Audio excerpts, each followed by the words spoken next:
것은 말씀을 듣고 깨닫는 자니 결실하여 어떤 것은 100배 어떤 것은 60배 어떤 것은 30배가 되느니라 하시더라. 아멘. 이 말씀 가지고요. 마태복음 13장에 있는 비유 다시 한번 말씀을 할게요. 예수님의 설교, 예수님의 어록이라고 하죠. 예수님의 어록은 거의 대부분 비유, 파라볼레라고 해요. 상징, 은유 이런 문학적인 표현을 사용하셨어요. 예수님이 설교할 때 왜 비유로 설교했을까? 왜 굳이? 이 씨 뿌리는 비유 어려워요? 쉬워요? 옛날에 농경사회 시대 때 했던 그 이야기잖아요. 어려워요? 쉬워요? 그냥 요즘 쉬워요. 안 어렵죠. 들의 백합화를 봐라. 공중의 새를 봐라. 하나님이 다 한다. 어려워요? 쉬워요? 예수님의 설교는 진짜 일상에 있는 얘기들 다 끄집어서 한 설교예요.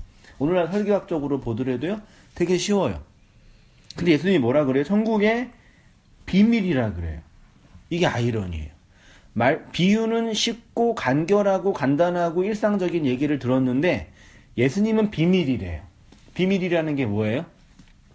감춰졌죠. 그렇죠. 집 들어오는데 비밀번호 있잖아요. 비밀번호를 알아야지만 들어올 수 있잖아요. 모르는 사람 못 들어오잖아요.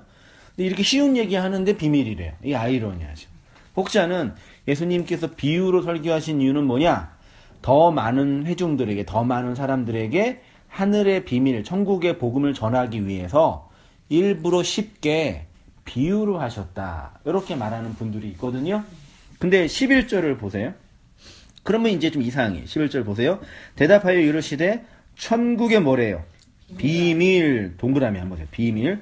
천국의 비밀을 아는 유일한 길은 뭐예요? 허락이에요. 그러니까 이 천국의 비밀을 알도록 허락된 자들에게만 그 비밀이 이해가 되어지고 허락되지 않는 자들에게는 비밀이 이해가 안 되죠. 이 허락이라는 단어가 이게 헬라어로 디도미라는 단어거든요. 제 설교는 많이 익숙해지셔야 돼요. 많이 익숙해지셨어요, 권사님? 네. 집사님? 네. 우리 세 분은 좀 안 익숙하시죠? 네. 그래서 좀 죄송해요. 이제 어떤 분들은 한세희 목사 설교는 새신자가 듣기에는 꽝이다. 항상 그런 얘기 하셔요. 저도 인정해요. 그래서 어느 정도는 좀 이렇게 익숙해지셔야 되니까, 이왕 공부하시니까, 계속 하실 마음이 있으시면요. 찬찬히 듣고, 설교 원고나 유튜브나 들으시면 익숙해지시면 좀 좋거든요. 설교가 다 우리 교회 오시는 분 중에도 설교가 다 이해가 안 되더라도, 한성희 목사 설교 익숙해지려고 일부러 듣는다 그런 분도 있고, 용어도 좀 다른 것도 있고, 그런 좀 다른 차이가 있잖아요. 익숙해지시면 되는데, 그 중에 자주 쓰는 게 원어를 쓰는데, 이게 이제 허락이라는 단어가 디도미예요. 디도미가 언제 쓰셨나? 이게 되게 중요한 단어예요. 요한복음 19장에 예수님이 십자가에 달려서 죽으셨죠.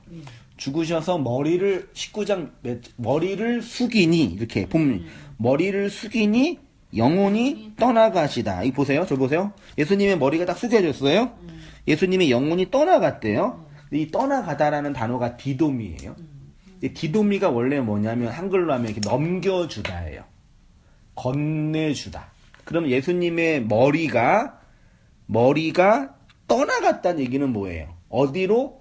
넘겨졌다는 얘기죠. 됐죠? 그러면 예수님의 머리는 어디로 갔어요? 나에게. 그 쉬운 말로 십자가에서 죽으신 예수님의 그 머리는 어디로 넘겨졌어요? 교회로. 그래서 교회의 머리는 누구예요? 예수님. 그 누가 교회예요? 건물은 교회가 아니에요. 신길교회는 신길교회 다니고 있는 성도들의 집합이에요. 저거는 그냥 건물이에요. 사람들이 모여서 편안하게 예배 생활하고 공부할 수 있는 그런 거. 성전 지으니까 헌금 많이 내세요. 그건 잘못된 얘기예요. 교회 건물 지으니까 헌신 좀 하세요는 괜찮은데, 이 건물을 헌금을 열심히 해서 건물을 다 올리면 성전이 지어진다. 그거 아니에요? 그렇게 낸 헌금 하나님이 받으셨어요? 안 받으셨어요? 많이 내셨잖아요. 저도 많이 냈는데. 그러니까 이 진리를 들으려면 이게 비용을 많이 지불해야 돼요. 지불해야죠. 과외비를 많이 내야 되거든요. 많이 내야 되는데 많이 내셨잖아요. 그 돈은 하나님이 받으시는 게 아니라 그냥 그 교회라는 그 집단 공동체에 피를 쓴 거예요. 성전 건축 완전히 말 잘못된 말이에요. 굳이 말 성전 건축 제가 이렇게 말씀을 전하죠. 말씀을 전하면 성도님 한 분 한 분이 직분으로는 권사하고 뭐 전도사고 집사인데 존재적으로는 그냥 성도잖아요. 그 성도가 하나님의 나라로 지어져 가는 거죠. 제가 지금 성전 건축하고 있는 거예요. 말씀을 이렇게 전해가지고. 근데 예수님의 머리가 교회로 넘겨져. 이게 건네주다, 넘겨주다가 디돔이에요. 그러면 하나님의 허락이란 얘기는 하나님께서 천국의 비밀을 알도록 건네준 자들에게만 이 말씀이 이해가 된다. 이렇게 이해하시면 돼요. 허락. 그 다음에 이제 좀 이해가 안 되는 것이 12절을 보시면 무릇 있는 자는 받아 넉넉하게 되되 없는 자는 그 있는 것도 빼앗기리라. 보면 보이시죠? 있는 자는 뭐가 있는 거예요? 하나님의 허락이. 디도미가 있는 거고요. 없는 자는 뭐가 없어요? 허락이 없어요. 근데 이해가 안 되는 게 없는 자는 있는 것도 빼앗긴다. 아니 없는 자는 없는 자지. 없는 자를 있는 자라 그러면 없는 자가 아니라 있는 자인데 없는 자가 있는 것도 빼앗긴대. 그럼 없는 자에게 있는 건 말이 이해되시나? 없는 자에게 있는 건 뭐예요? 주님이 원하시는 게 있는 게 아니라 주님이 인정하지 않는 걸 갖고 있는 거예요. 그러니까 아직 하나님의 디돔이 넘겨주심이 없는 자에게 있는 거는 하나님의 넘겨주심을 받을 수 있는 인생의 기회. 이해되셔요? 그림을 제가 칠판이 있어서 좋은데 그림을 그려볼게요. 우리 인생이 이렇게 있죠? 인생이 시작을 쭉 가잖아요. 이 인생이 시간이에요. 시간을 가다가 하나님의 허락이 떨어져요. 기회라 그러죠. 우리가 인생을 살잖아요. 인생을 살면서 뭘 받냐면 하나님을 믿을 수 있는 기회가 있어요. 한 몇 번 정도 있을까요? 우리 누가 그러는데 인생을 살다가 부자가 될 수 있는 기회가 3번 정도 있다. 그걸 잘 잡으면 부자가 되는 거고 못 잡으면은 그냥 그런 거다. 누가 그러는데 그거 맞는 것 같아요. 그런 기회를 잘 사용 못하면 이제 어렵게 되고 그런 것처럼 이게 인생을 살다가 하나님을 믿을 수 있는 그런 기회가 있나 봐요. 그런 기회 마저도 어떻게 된대요? 빼앗기게 된대요. 완전한 그 무서운 말씀이죠. 없는 자, 아직 허락이 없어. 천국의 비밀이 없어요. 이 사람의 유일한 소망과 희망과 살 길은 하나님의 허락을 받는 거예요. 근데 그 허락마저 없어지는 거. 그 말씀을 하시는 게 아닐까 생각을 해보게 되고요. 그 다음에 이제 본론으로 들어가서 그 우리의 인생과 역사를 향한 하나님의 사역 있죠. 보세요. 씨 뿌리는 비유는 천국 말씀을 듣는 것과 깨닫는 것과 관련되어 있습니다. 성경에서 씨를 뿌리는 것은 복음을 설명하는, 복음의 진리를 설명하는 아주 중요한 비유입니다. 우리 인생과 역사를 향한 하나님의 사역, 제일 중요해요. 하나님은 뭐 하시는 분이냐? 씨 뿌리시는 분이에요. 씨를 뿌리면 뭐예요? 씨를 왜 뿌려요? 씨를 뿌려서 씨가 자라게 하고, 자라면 뭐가 나와요? 열매가 나오고, 열매가 나오면 열매를 거두고, 열매를 거두어서 뭐예요? 창고에 집어넣죠. 이게 씨 뿌리는 농부가 하는 일이죠. 하나님이 그 일을 하셔요. 역사라는 땅, 그 땅 있잖아요. 땅, 그 아메리카, 아프리카, 오세아니아 이런 그 영어의 땅을 의미하는 명사는 남성형일까요? 여성형일까요? 여성이에요. 땅은 여자예요. 하늘은 남자고. 신기해요. 땅이라는 성도를 여자라 그러죠. 여자에게 하나님은 남자가 돼서 씨를 뿌리는 거예요. 씨를 뿌리면 그 씨가 땅에 잘 들어가서 자라서 열매를 내고 열매를 거두어 독관에 드리는 거. 이게 누가 하는 거라고요? 그러면 그 씨가 뿌려지는 그 땅은 뭐예요? 누구예요? 우리예요. 인간. 모든 인간은 그런 의미에서의 땅이에요. 하나님이 그 땅에가 씨를 뿌리는 거예요. 성경은 그 얘기해요. 창세기부터요. 계시록까지 하나님은 씨를 뿌려서 그 씨를 자라게 하고 그 씨를 거두게 하는 거예요. 자, 그 다음에 그럼 2페이지로 가셔서요. 그래서 이제 제가 이 얘기를 설교 시간에 그림을 그렸는데 여자 일생에 대해서 기억나세요? 그림을 또 그려볼까요? 못 보신 분들이 있으니까. 여자의 일생. 여자의 일생. 두 종류가 있어요. 이렇게. 여자를 그림을 제가 잘 못 그리니까 용서하고 보세요. 이게 여자예요. 여자일. 두 번째 여자가 이렇게 있어요. 여자일. 이 여자는 어떻게 사냐? 머리를 예쁘게 치장을 해요. 그리고 얼굴도 예쁘게 수정해요. 의사님께. 옷도 비싼 거 입어요. 가방도 비싼 거 사고 신발도 비싼 거 신어요. 이렇게 사는 여자가 있고요. 한쪽의 여자는 누굴 만났어요? 남편을 만났어요. 남편을 만나서 남편의 씨를 받아서 뭐가 나와요? 아이가 나와요. 1명, 2명, 3명, 4명, 5명, 6명, 7명, 8명, 9명. 오늘 얘기 들으니까 우리 파주에 있는 그 집사님 어머님이 9남매를 낳으셨대요. 그럼 10년 동안 임신하고 계신 거잖아요. 아, 진짜 여자의 일세. 남매가 많아요. 그러세요? 우리 7남. 그러니까 7남이면 최소한 7년 동안 엄마가 임신하고 있는 거잖아요. 임신 기간이잖아요. 진짜 여자의 일생이더라고요. 이런 여자가 행복해요? 이런 여자가 행복해요? 전 이쪽에 머리 뽀글뽀글하고 여기가 행복해요? 근데 나 많은 쪽이 행복할 것 같아. 세상 눈으로 볼 때 요즘에는 이제 이렇게 사는 게 너무 힘들다 그러니까 이렇게 한다 그러죠. 여자 입장에서 누가 더 행복할까요? 여자 입장에서는 혼자 있는 게 훨씬 편할 것 같아. 이게 더 행복해요? 정말 그럴까요? 그치 남편 지겹지요. 근데 이제 이걸 이제 하나님과 관련해서 하나님은 우리의 예쁜 옷과 머리를 치장해 주시는 분이에요. 우리에게 씨를 주시는 분이에요. 씨를. 근데 사람들이 어떻게 하나님을 믿어요?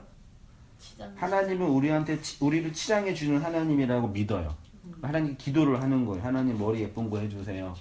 옷 좋은 거 주세요. 쟤는 가방 좋은 거 있는데 난 왜 안 줘요? 너 그거 어디에서 했니? 저기에서 했어. 저기 목사한테 안수 한번 받아봐. 요거 다 얻을 수 있어. 그걸 교회에서 배우잖아요. 근데 원래 하나님은 씨를 건네줘서 여자의 일생을, 여자의 육체를 이용해서 생명을 내는 거예요. 그죠? 근데 이런 그림만 보더라도 오늘 한국 교회가, 그러니까 교회에 이렇게 몸담아 오셨지만 얼마나 왜곡된 방식으로 성도들을 이용해 먹고 있는지 그 끔찍한 일이죠. 확신범인 거죠. 그래서 내가 이런 얘기를 이제 하면서 성도들한테 완전 힘들게 하니까, 야, 하나님은 니네들의 인생에 행복에 관심이 없어. 그런 거 가지고 기도하지 마. 이해를 못 하는 거예요. 저 목사, 어떤 목사야? 성도들을 위로해주고 격려해야지. 맨날 가르기나 하고, 사람 상처나 주면서. 열심히 기도하러 교회 나왔는데 초장 치는 거죠. 이거 달라고 하니까 맨날 하나님께.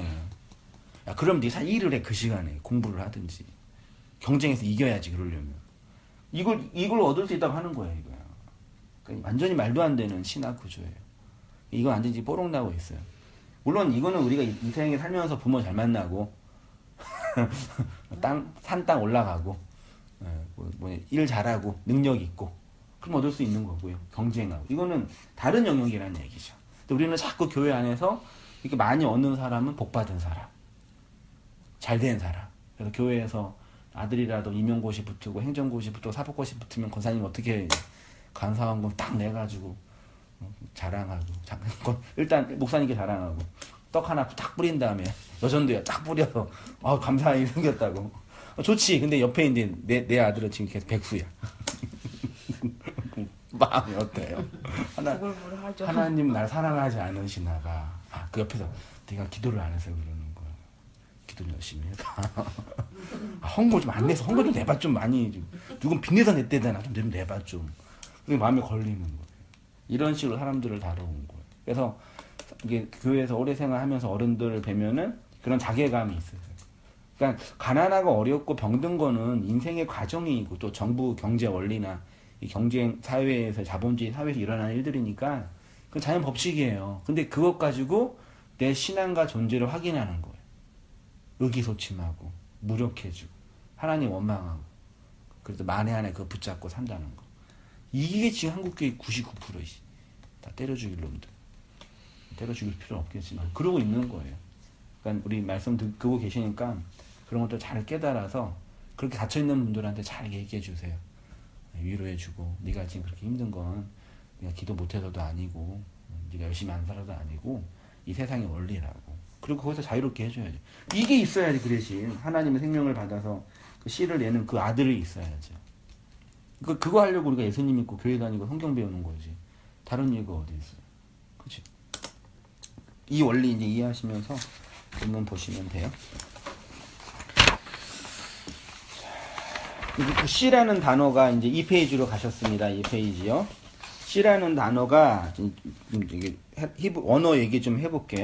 이게 그 헬라어로는 신약 성경은 헬라어로 되어 있어요. 원문이요. 그게 이제 스페이로라는 단어래요. 요게 씨를 뿌리다. 물리적으로 또 영적으로 씨를 뿌리다. 사상을 퍼뜨리다. 제가 지금 이렇게 사상을 퍼뜨리고 있죠. 씨를 뿌리고 있는 거예요. 그런 의미에서의 씨. 요게 이제 구약으로 가면 제라라는 단어로 사용이 됐어요. 요 제라는 정말 중요해요. 진짜. 이 제라 하나 가지고 성경 창세기부터 계시록까지 쭉 꿰뚫 수도 있어요. 똑같은 의미예요. 씨, 뭐 파종 시기, 뿌려진 거, 남자의 정액, 자손 돼 있어요. 우리가 성경을 통해서 하나님의 일관된 의도와 사역을 알 수 있는데요. 그것은 하나님은 땅으로 상징되는 우리의 마음에 하늘의 씨를 심고 열매를 맺게 하시고 열매를 거두어 창고에 모아드리는 분이다. 요게 구약 성경에 중요한 예표로 나와 있는 게 구약 성경에 있는 절기들이 있어요. 절기 아시죠? 네. 지금 한국교회에서 하고 있는 절기 뭐예요? 비판을 해야죠. 추수감사절. 그 전에 1월 달부터 해야죠. 신년 감사. 안 하셨어요 이번에요? 신년 그러니까 감사 헌금이 있는 게 감사 절기예요. 신년 감사 절기에 신년 감사 헌금을 해요. 그 다음에 1월, 2월 달, 3월 달에 부활절, 그 부활절 감사 헌금을 해요. 그 다음에 쭉 가다가 뭐예요? 그전 맥추절이 있어요. 네. 맥추 감사. 그럼 저는 맥추절과 추수 감사절 혼란스러워서 왜 두 번을 같이 해야지? 한 번 해야지. 맥추절은 1년에 반 이래요. 맥추절 할 때 맥추 감사 헌금. 그 다음에 가을에 추수 감사절, 추수 감사 헌금. 그리고 마지막에 뭐예요? 12월 달에 성탄 감사. 그래서 총 5번의 절기를 개신교가 지켜요. 그리고 그때 헌금을 내게 해요. 그리고 교회 헌금의 한 60%는 11조, 감사 절기 헌금은 한 20% 되게 돼요. 아까 교회에 필요한 돈을 내는 거니까 좋은 건데, 그런 절기인데, 구약에 이미 있었던 절기는 제일 중요한 절기가 뭐예요? 6월절. 6월절 날 이스라엘 백성을 애굽에서 끄집어내요. 어디다 집어넣어요? 가나안이라는 약속의 땅에 집어넣을 것을 상징하는 절기가 6월절이에요. 뽑은 이유는 뭐예요? 집어넣으려고. 약속의 땅에 언약의 씨로 넣는 거예요. 그게 6월절의 시작이에요. 6월절 다음 날부터 15일 동안 무슨 절기를 지켜요? 그게 무교절이에요. 무교병을 먹는 거. 그리고 6월절 이후에 77에 49, 50일째 되는 날을 오순절, 맥추절. 오순절은 뿌린 보리의 그 열매를 거두는 절. 그래서 오순절날 누가 임했어요? 무엇이 임했어요? 성령이 임해서 우리를 하나님의 나라의 백성으로 이렇게 거두는 거죠. 그 다음에 그 가을에 있는 장막절. 뭐예요? 이게 뭐냐? 거둔 열매를 장막, 창고에 모아드리는 거. 그 봄에 씨를 뿌리고, 여름에 씨가 자라고, 가을에 씨를 거두어서, 가을에 거두어서 저장한 다음에 겨울을 사는 거죠. 사계절. 사계절 안에 복음이 담겨져 있죠. 절기가 그거예요. 그러면 이제 그 6월절은 출애굽기 12장 51절에 나와 있고요.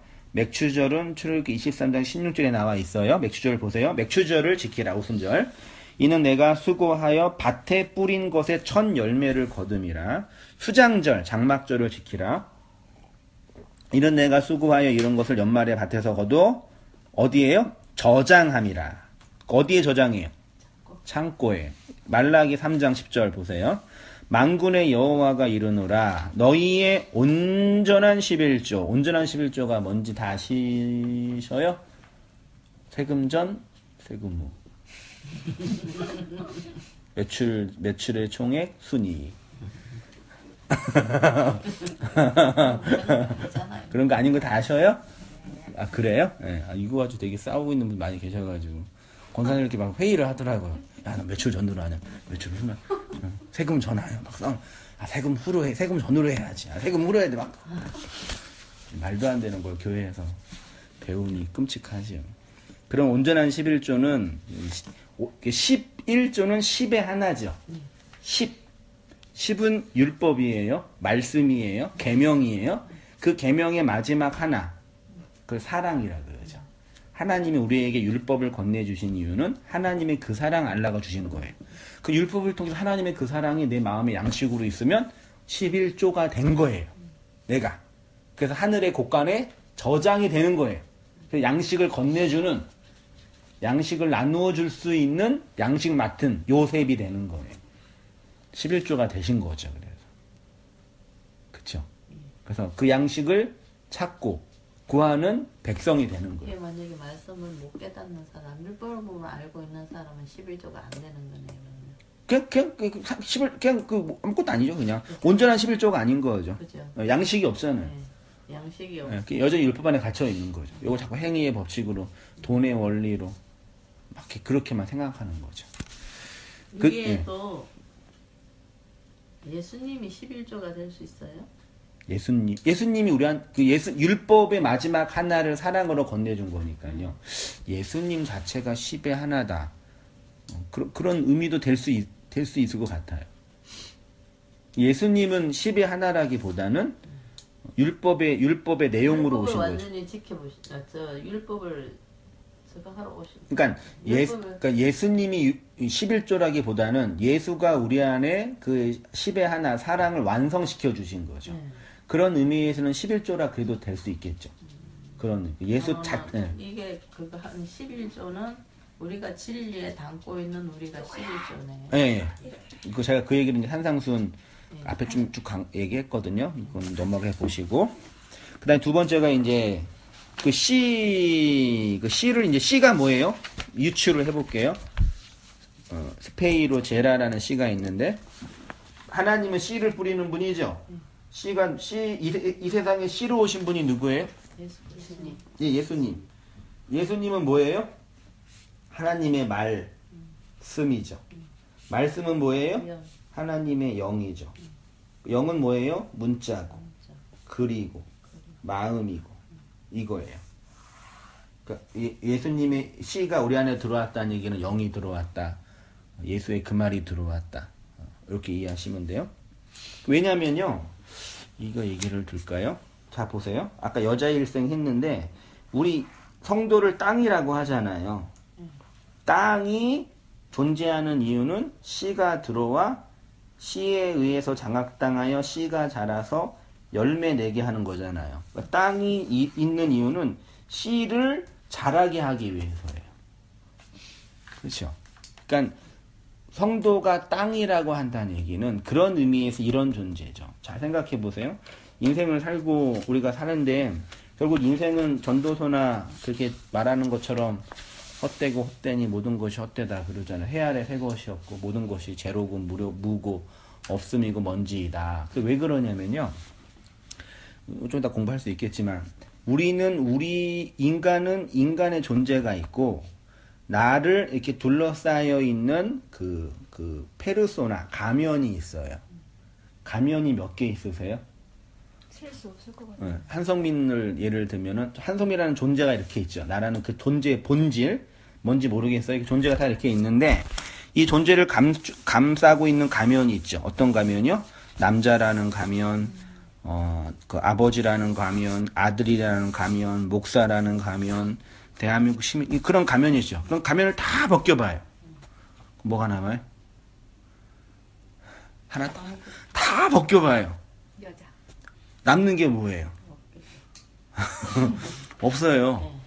그래서 나중에 죽을 때 먼지가 되는 거예요. 그게 흙이에요. 그래서 한 인간이 이 땅에 살면서 자신의 존재가 없음이고 제로인 걸 자각해요. 근데 그 땅이 의미 있는 유일한 일은 하늘의 씨를 받아서 그 씨를 담는, 그 씨를 품는 그 땅이 되는 거예요. 그 열매가 그 땅을 통해서 나오는 거죠. 그거 외에 인간의 가치와 의미를 설명할 수 있는 의미는 없어요. 근데 사람들은 그 씨가 심겨져가지고 이 땅이 심겨져가지고 그게 나오는 것도 내 것이 아니죠. 그렇죠. 내 것도 아니죠. 예수를 내는 거죠. 그렇죠. 그걸로만 내 존재가 의미 있는 거죠. 그 하나님의 심판과 의는 그 예수에 의해서 결정되는 거죠. 그래서 마지막에 하나님 우리를 심판하실 때 내가 예수를 낳냐, 하나님의 은혜를 드러냈냐, 그걸로 설명하시는 거죠. 그 씨고요. 이러한 하나님의 구속사는 우리의 개인의 마음과 인생 역사 속에 그대로 일어나요. 하나님의 말씀, 그 씨와는 상관없이 살고 있었던 우리에게 하나님의 뭐가 들려요? 말씀이 갑자기 들려요. 이건 아닌데. 내가 뭔지인가? 난 뭐지? 어떤 게 의미 있지? 살면 살수록 헛되네? 껍데기뿐이 없는 건가? 그런 게 돌려오잖아요. 그래서 그 말씀을 진리의 말로 들으면 애굽이라는 율법으로 상징되는 애굽에서 나오게 되죠. 그 뭐냐? 내가 없다. 내가 뭔지다 깨닫고 진리를 상징하는 가나안 땅으로 들어가는 여정으로서의 광야의 길을 거닐게 되고요. 그 광야의 길에서 뭘 경험하냐? 애굽의 옛 자아가 죽고 40년의 인생 길을 통해서 새로운 나가 살아나는 걸 경험하는 걸 광야 인생. 그래서 40년 광야 인생을 스데반은 교회라 그랬어요. 그걸 교회 생활이라. 그 교회에서 뭐 하냐? 그거 배우는 거예요. 옛사람 죽고 새 사람 살아나는 거. 그거 배우는 거예요. 나를 치장하고 내 욕망 드러내고 나 같이 있어요. 그거 확인하는 게 아니라요. 애굽에 있었던 그나가 죽어가는 걸 경험하는 걸 만나 먹고 죽는 거예요. 그리고 가나안에는 애굽에서 노예로 일했던 것과는 다른 차원의 열매를 맺게 하십니다. 쉽게 말해 노예가 내는 열매가 아니라 누가 내는 열매요? 아들이 내는 열매. 이게 되게 중요해요. 그 아들의 열매를 자유 안식이라고 합니다. 좀 보이셔요? 그러니까 애굽에는 종이었죠. 종은 종으로 사는 그 열매가 있죠. 뭐예요? 공포, 두려움, 죄책감, 자기의. 그걸로 살아요. 노예들은. 끄집어내서 가나안에 집어넣는 이유는 가나안, 하나님의 언약의 땅에서 언약의 백성으로 언약의 아들이 내는 그 열매. 자유, 안식. 그러면 우리가 이 광야라는 인생 속에 하나님의 그 언약을 미리 맛보잖아요. 그래서 그 언약의 자유가 주어지면, 안식이 주어지면 어떤 사람이 돼요? 하나님의 양식이 뭘로 나올까요? 하나님의 은혜가 뭘로 나올까요? 행동으로. 좋은 행동하면은 양식이 있는 사람, 나쁜 행동하는 사람, 양식이 없는 사람. 말로 나오겠죠. 말. 그러니까 하나님의 은혜와 그 진리는 우리 안에서 뭘로 나오냐면 말로 나와요. 어떤 말이냐? 자기 부정, 자기 깨어짐의 말. 나는 여자죠. 나는 땅이에요. 내가 여자라는 걸 인정하는 건 뭐냐면 남자의 씨가 없이는 생명을 낼 수 없다. 이거 자기 부정이에요. 근데 모든 인간들은 자기를 여자라고 안 해요. 남자라 그래요. 내가 생명 낼 수 있다. 나는 하나님의 그 생명을 받지 않고서는 생명이 될 수 없다. 요걸 몰라. 내가 하나님이고 내가 생명 내는 그 남자라 그러는 거예요. 그걸 자기의라 그러는 거예요. 성도는 그 남자의 자리에서 여자의 자리로 내려고 한 거예요. 자기 부정의 자리로. 나는 없음이고 난 먼지이구나. 남편이신 그 예수를 받지 않고서는 아무것도 아니구나. 그걸 깨달았던 여자가 이 전에 설교였던 고멜인가? 있잖아요. 그 시아버지랑. 다말. 다말이랑 바세바 얘기했잖아요. 지난주 한 주간 제가 그렇게 살았어요. 진짜 힘들어서 죽을 뻔했어요. 그러셨어요? 저한테 그러네. 그래서 하나님이 애굽에서 끄집어내서 가나안에 집어넣은 이유는 가나안에 그 열매를 내라고, 약속의 그 열매를 내라고 집어넣는데 얘네들이 들어가서 무슨 열매 내는 거예요? 가나안에게 저기 애굽의 그 열매는 자꾸 내는 그 하나님이 다 쓸어버리신 거예요. 황폐하게 만든 거예요. 안식하게 땅을 그냥. 70년의 그게 노예 생활이에요. 70이라는 언약을 다시 주신 거예요.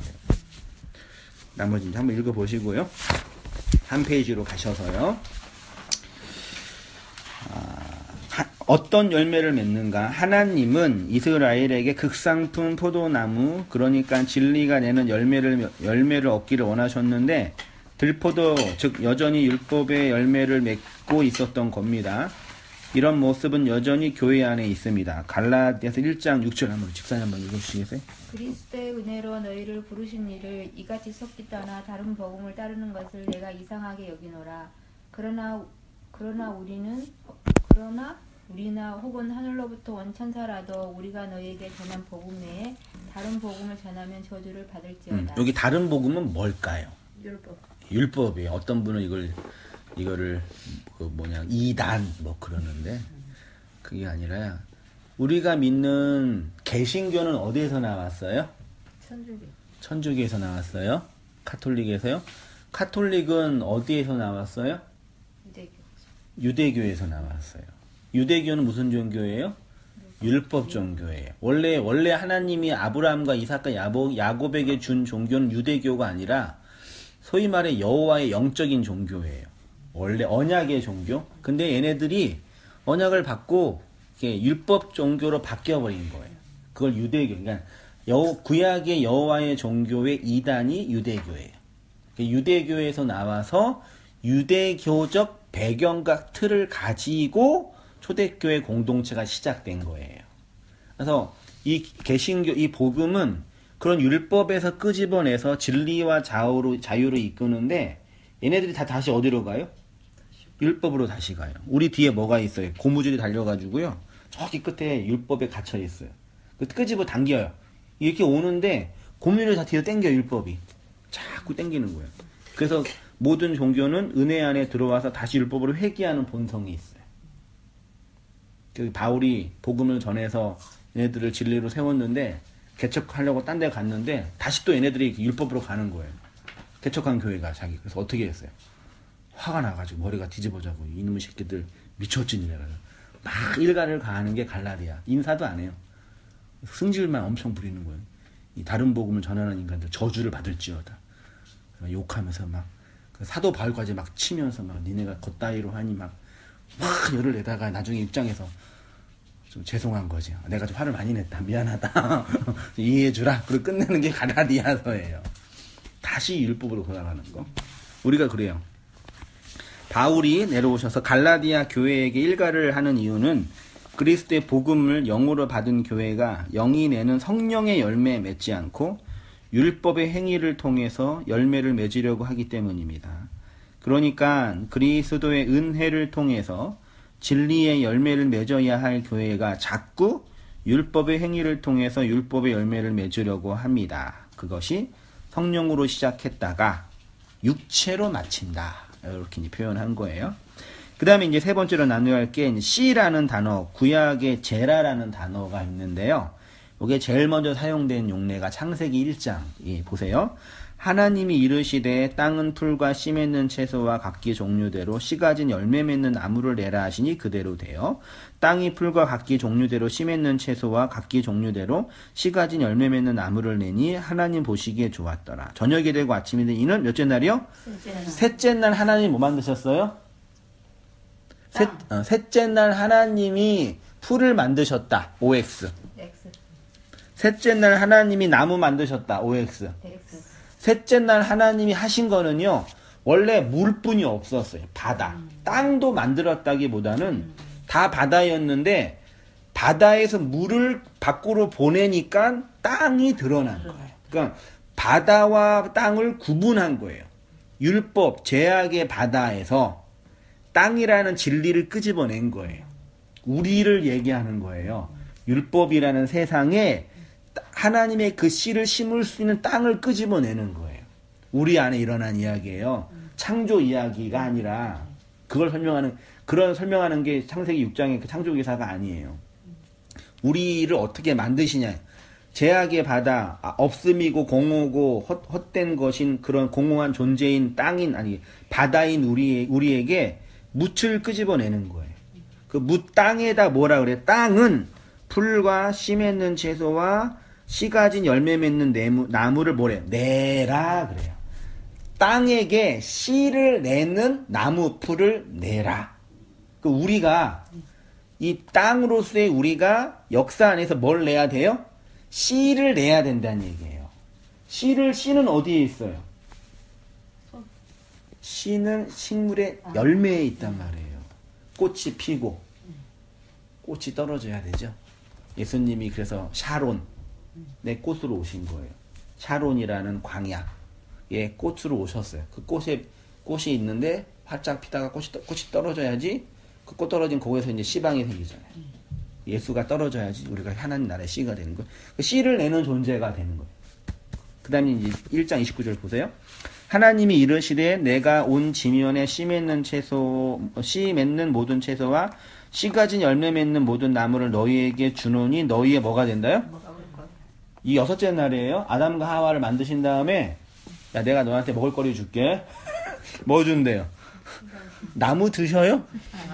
나무가 먹을 거리가 되냐고요. 우리가 성경을 잘 읽어야 돼서요. 이걸 먹을 거리로 주시는 거예요. 그러니까 나무풀 그때까지는 아담과 하와가 이렇게 채식을 했다 그 얘기가 아니라 씨를 내는 그 열매를 우리가 먹어야 된다고요. 그럼 이 땅에 나무에서 씨가 나온 사건이 하나 있죠. 그게 뭐예요? 예수님이 어디에 달려 죽으셨어요? 나무에 달려서 죽어서 거기에서 우리에게 건네줄 씨를 주신 거예요. 그러니까 나무에서 나오는 씨는 예수의 십자가의 죽음이에요. 그게 우리가 먹을 양식이에요. 그러면은 씨가 말씀이네요. 이게 말씀이죠. 아까 말씀이라고 그랬죠. 영이고. 그래서 우리한테 먹을 거리로 주시는 거는 뭐야 한마디로. 그러면 예수를 너희가 먹어야 된다. 예수가 양식. 그래서 예수님이 이따 말구유에 말 밥그릇에 말구유는 말 밥통이에요. 예수를 먹으라고. 예수 먹으라고. 근데 제가 예수를 안 먹고 예수를 치장하죠. 예쁘세요. 우리를 위해 오셨죠. 당신 좋아요. 이러는 거예요. 먹고 그러니까 예수라는 그 씨를 먹으면 우리가 뭐라는 게 폭로당하는 거예요? 짐승이라는 게 폭로당하는 거예요. 맞아요. 우리 짐승이. 그래서 이성 없는 짐승 그러잖아요. 이성이 로고스 말이에요. 말 없는 짐승. 그러니까 인간이 예수 믿지 않으면 짐승이에요. 영을 받지 못한 짐승. 그래서 짐승 짓을 하는 거예요. 성경에 나와 있어요. 뭐가요? 짐승. 네, 그 제가 이성 없는 짐승. 그 제가 이번 주도 우리나라 그 예화 했는데 그 당군 신화 있잖아요. 당군 신화 다 아시죠? 그 당군 신화 그 누구예요? 곰이랑 호랑이가 뭐 되고 싶어 했어요? 뭐 사람 되고 싶어서 난리 힘들어 죽겠는데 얼마나 행복해. 얘가 뭐가 힘들어요? 주인 좋은 주인 만나 때 되면 밥 주고 인생에 대한 고민을 해. 우울증에 강아지도 우울증 있긴 있지만 우울증에 걸려요. 뭐 지쳐요. 경제 때문에 아파해요. 박근혜 때문에 힘들어해요. 얼마나 좋아요. 좋은 집에서 밥 주는 건 먹고 행복하잖아요. 근데 주지 사람이 되겠대. 그래서 환웅이 뭐라 그래요? 사람이 되는 방법이 있다. 뭐 하냐? 마늘과 쑥 쓴 거를 며칠 동안? 100일 동안. 100일이에요. 희한해요. 100일 동안 먹어. 사람 된다. 그런데 호랑이는 도망가죠. 그리고 곰이 먹고 견뎌서 뭐가 됐어요? 여자가 됐어요. 남자도 아니에요. 여자가 돼가지고 환웅과 결혼하죠. 환웅의 씨를 받잖아요. 그리고 낳은 애가 누구예요? 당군이에요. 그게 예수. 농담이에요. 네, 괜히 붙자고 한 얘기예요. 신기하지 않아요? 하나님이 우리를 여자를 만드셨잖아요. 하나님 그 씨를 건네줬잖아요. 낳은 게 예수잖아요. 우리가 예수를 낳아서 구원받는 거거든요. 그러니까 예수님이 십자가에 달리기 전에 온 세상에 복음이 이렇게 흘러간 건 분명한 것 같아요. 그게 이제 변개됐겠죠. 변형되고요. 그 우리 성도가 먹을 거리는 예수다. 그 얘기하는 거예요.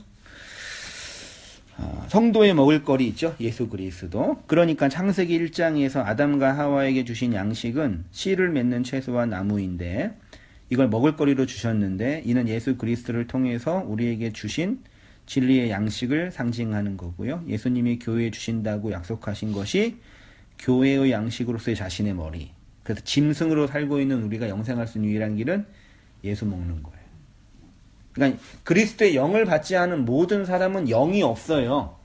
푸뉴마, 루아흐로서의 영이 없는 거예요. 그래서 그리스도의 그 말을 못 듣는 거예요. 아무리 얘기해도 못 들어요. 영이 없으니까. 요한복음 6장 27절 썩을 양식을 위하여 일하지 말고 뭐예요? 영생하도록 있는 양식을 위하여 일하라.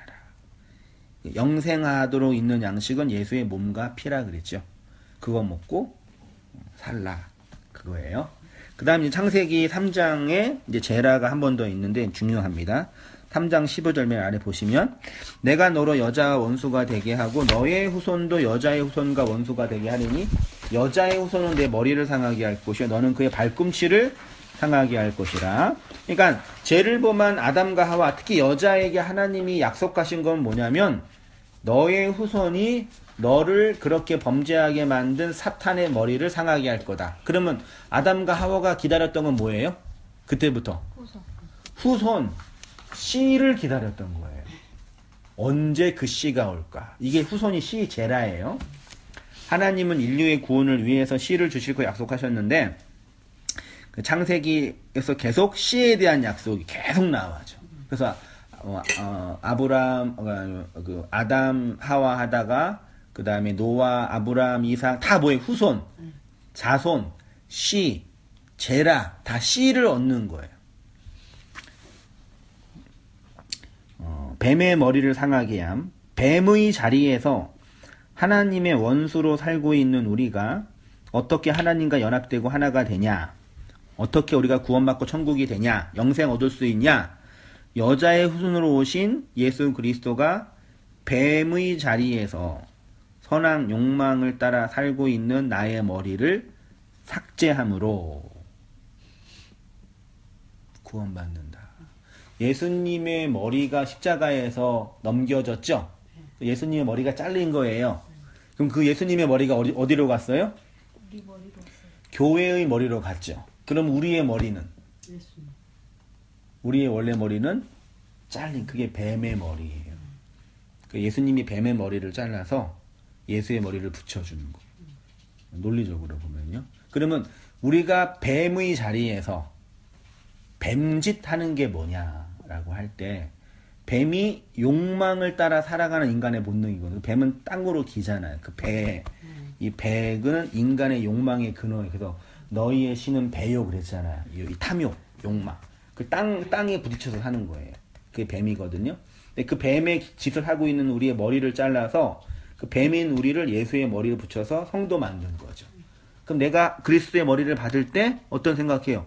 아, 내가 뱀이구나. 내가 선한 욕망으로 하나님을 선과 악으로 구분하여 판단하고 있구나. 요게 뱀의 자리라니까요. 요게 죽는 거예요. 그래서 어떻게 썼냐면 그러면 우리가 뱀으로 살고 있다는 건 뭐냐? 인간이 뱀처럼 산다는 것은 율법의 선악 판단의 자리에서 선악 구조와 선악 욕망으로 죄책감과 자기 정당화 두 가지예요. 죄책감과 자기 정당화의 방식으로 살아가는 것이 뱀. 그런 의미에서 뱀의 머리를 상하게 하는 것은 율법의 선악 구조를 삭제한다. 율법을 삭제한다 그 뜻이에요. 좀 더 많은 이해가 필요할 수 있는데요.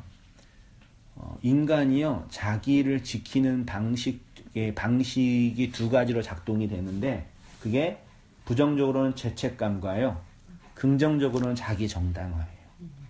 인간은 반드시 자기를 보호하기 위해서 죄책감에 이렇게 갇혀 있어요. 그게 어떤 의미에서는 타자를 향한 배려일 수 있는데 근본적으로는 자기를 지키는 방식 중에 하나예요. 한번 잘 생각해 보세요. 자기 정당화도 마찬가지예요. 같은 거예요, 이렇게. 우리가 율법으로 이 세상을 살면 어떤 사람이 되냐면 가인, 뱀 나왔어요. 그 다음에 가인이 나왔어요. 가인은 뭐냐? 형제 아벨을 살해하는 거예요. 가인은 누구 상징하냐면 우리예요. 율법으로 살고 있는 모든 인생 군상들이 바로 형제를 살해하는 자인 가인. 그럼 아벨은 누구예요? 우리의 형제로 오신 그 예수. 아벨이 예수예요. 근데 가인은 아벨을 어떻게 했어요? 죽였단 말이에요. 그래서 아벨은 죽을 수밖에 없는 운명되어진 존재예요. 누구에 의해서? 가인에 의해서. 우리가 그 가인이란 말이에요. 여기서 말하는 형제는 나의 율법을 삭제하기 위해 오신 예수 그리스도이고요. 내가 예수를 살해하는 자가 되어야 내 율법의 그 예수의 죽음으로 삭제가 되어 율법의 책임과 오염과 짐으로부터 해방됩니다. 그래서 가인이 아벨을 죽이는 그림이 나와요. 그 다음에 이제 가인이 아벨을 죽였죠. 그러면 가인은 쫓겨났죠? 아벨은 죽었네요? 아담과 하와에게 씨가 있어요, 없어요? 없잖아요. 그래서 하나님이 아벨과 가인 대신에 주신 씨가 셋이에요. 신기한 게 가인과 아벨에게는 제라, 씨라는 단어가 없어요. 씨라는 단어는 셋에서부터 나와요. 그러니까 하나님이 주신 그 언약의 씨는 예수는 우리의 가인, 옛사람이 죽어서 예수를 죽여서 부활하신 그 예수의 영이 씨인 거죠. 자손이고 후손이고. 아벨로 오신 예수 보세요. 4페이지 맨 위에요. 가인이 죽인 아벨 대신 다른 씨를 주셨어요. 그러니까 하나님이 약속하신 언약의 씨가 우리에게 어떻게 넘겨지냐면 아벨이 죽어야지만 되는 겁니다. 가인과 아벨과 셋의 이야기는 우리에게 그대로 이루어졌습니다. 내가 가인의 자리에서 아벨을 살해하는 자로 폭로돼요. 그래서 율법의 나로 상징되는 가인이 쫓겨나 새롭게 태어난 셋으로 살아가는 겁니다. 그런 의미에서 기독교는 매우 단순한 교리를 가지고 있는데 예수 그리스도가 하늘의 씨로 내 마음과 인생 역사에 오셔서 죽으심으로 우리 안에 놀라운 변화가 일어납니다. 그 변화가 뭐냐? 율법에서부터의 자유와 해방. 율법에서부터 자유와 해방은 두 가지로 드러나죠. 죄책감과 자기 정당화의 방식이 아닌 자유와 안식. 그래서 율법으로 벗어났어요. 자유와 안식에 대해서. 그러면 가장 먼저 일어나는 반응이 뭐냐면 인문학적으로 이게 용서예요. 산상수훈에서 그 얘기 했는데, 그래서 하나님이 우리에게 진리를 건네주면 율법에서 나오면은 자유롭다 이제 막 하자 그게 아니라요. 용서하게 하는 양식이 있단 말이에요. 그럼 나를 먼저 용서하는 거예요. 그렇죠. 그러니까 내가 나를 용서해야 내가 하나님 용서해요. 그렇죠? 그리고 타자를 용서해요. 우리가 타자를 정죄하고 비난하는 이유는 내가 나를 용서하지 못하기 때문이에요. 자유하지 못하기 때문에. 자꾸 율법으로 재단하는 거예요.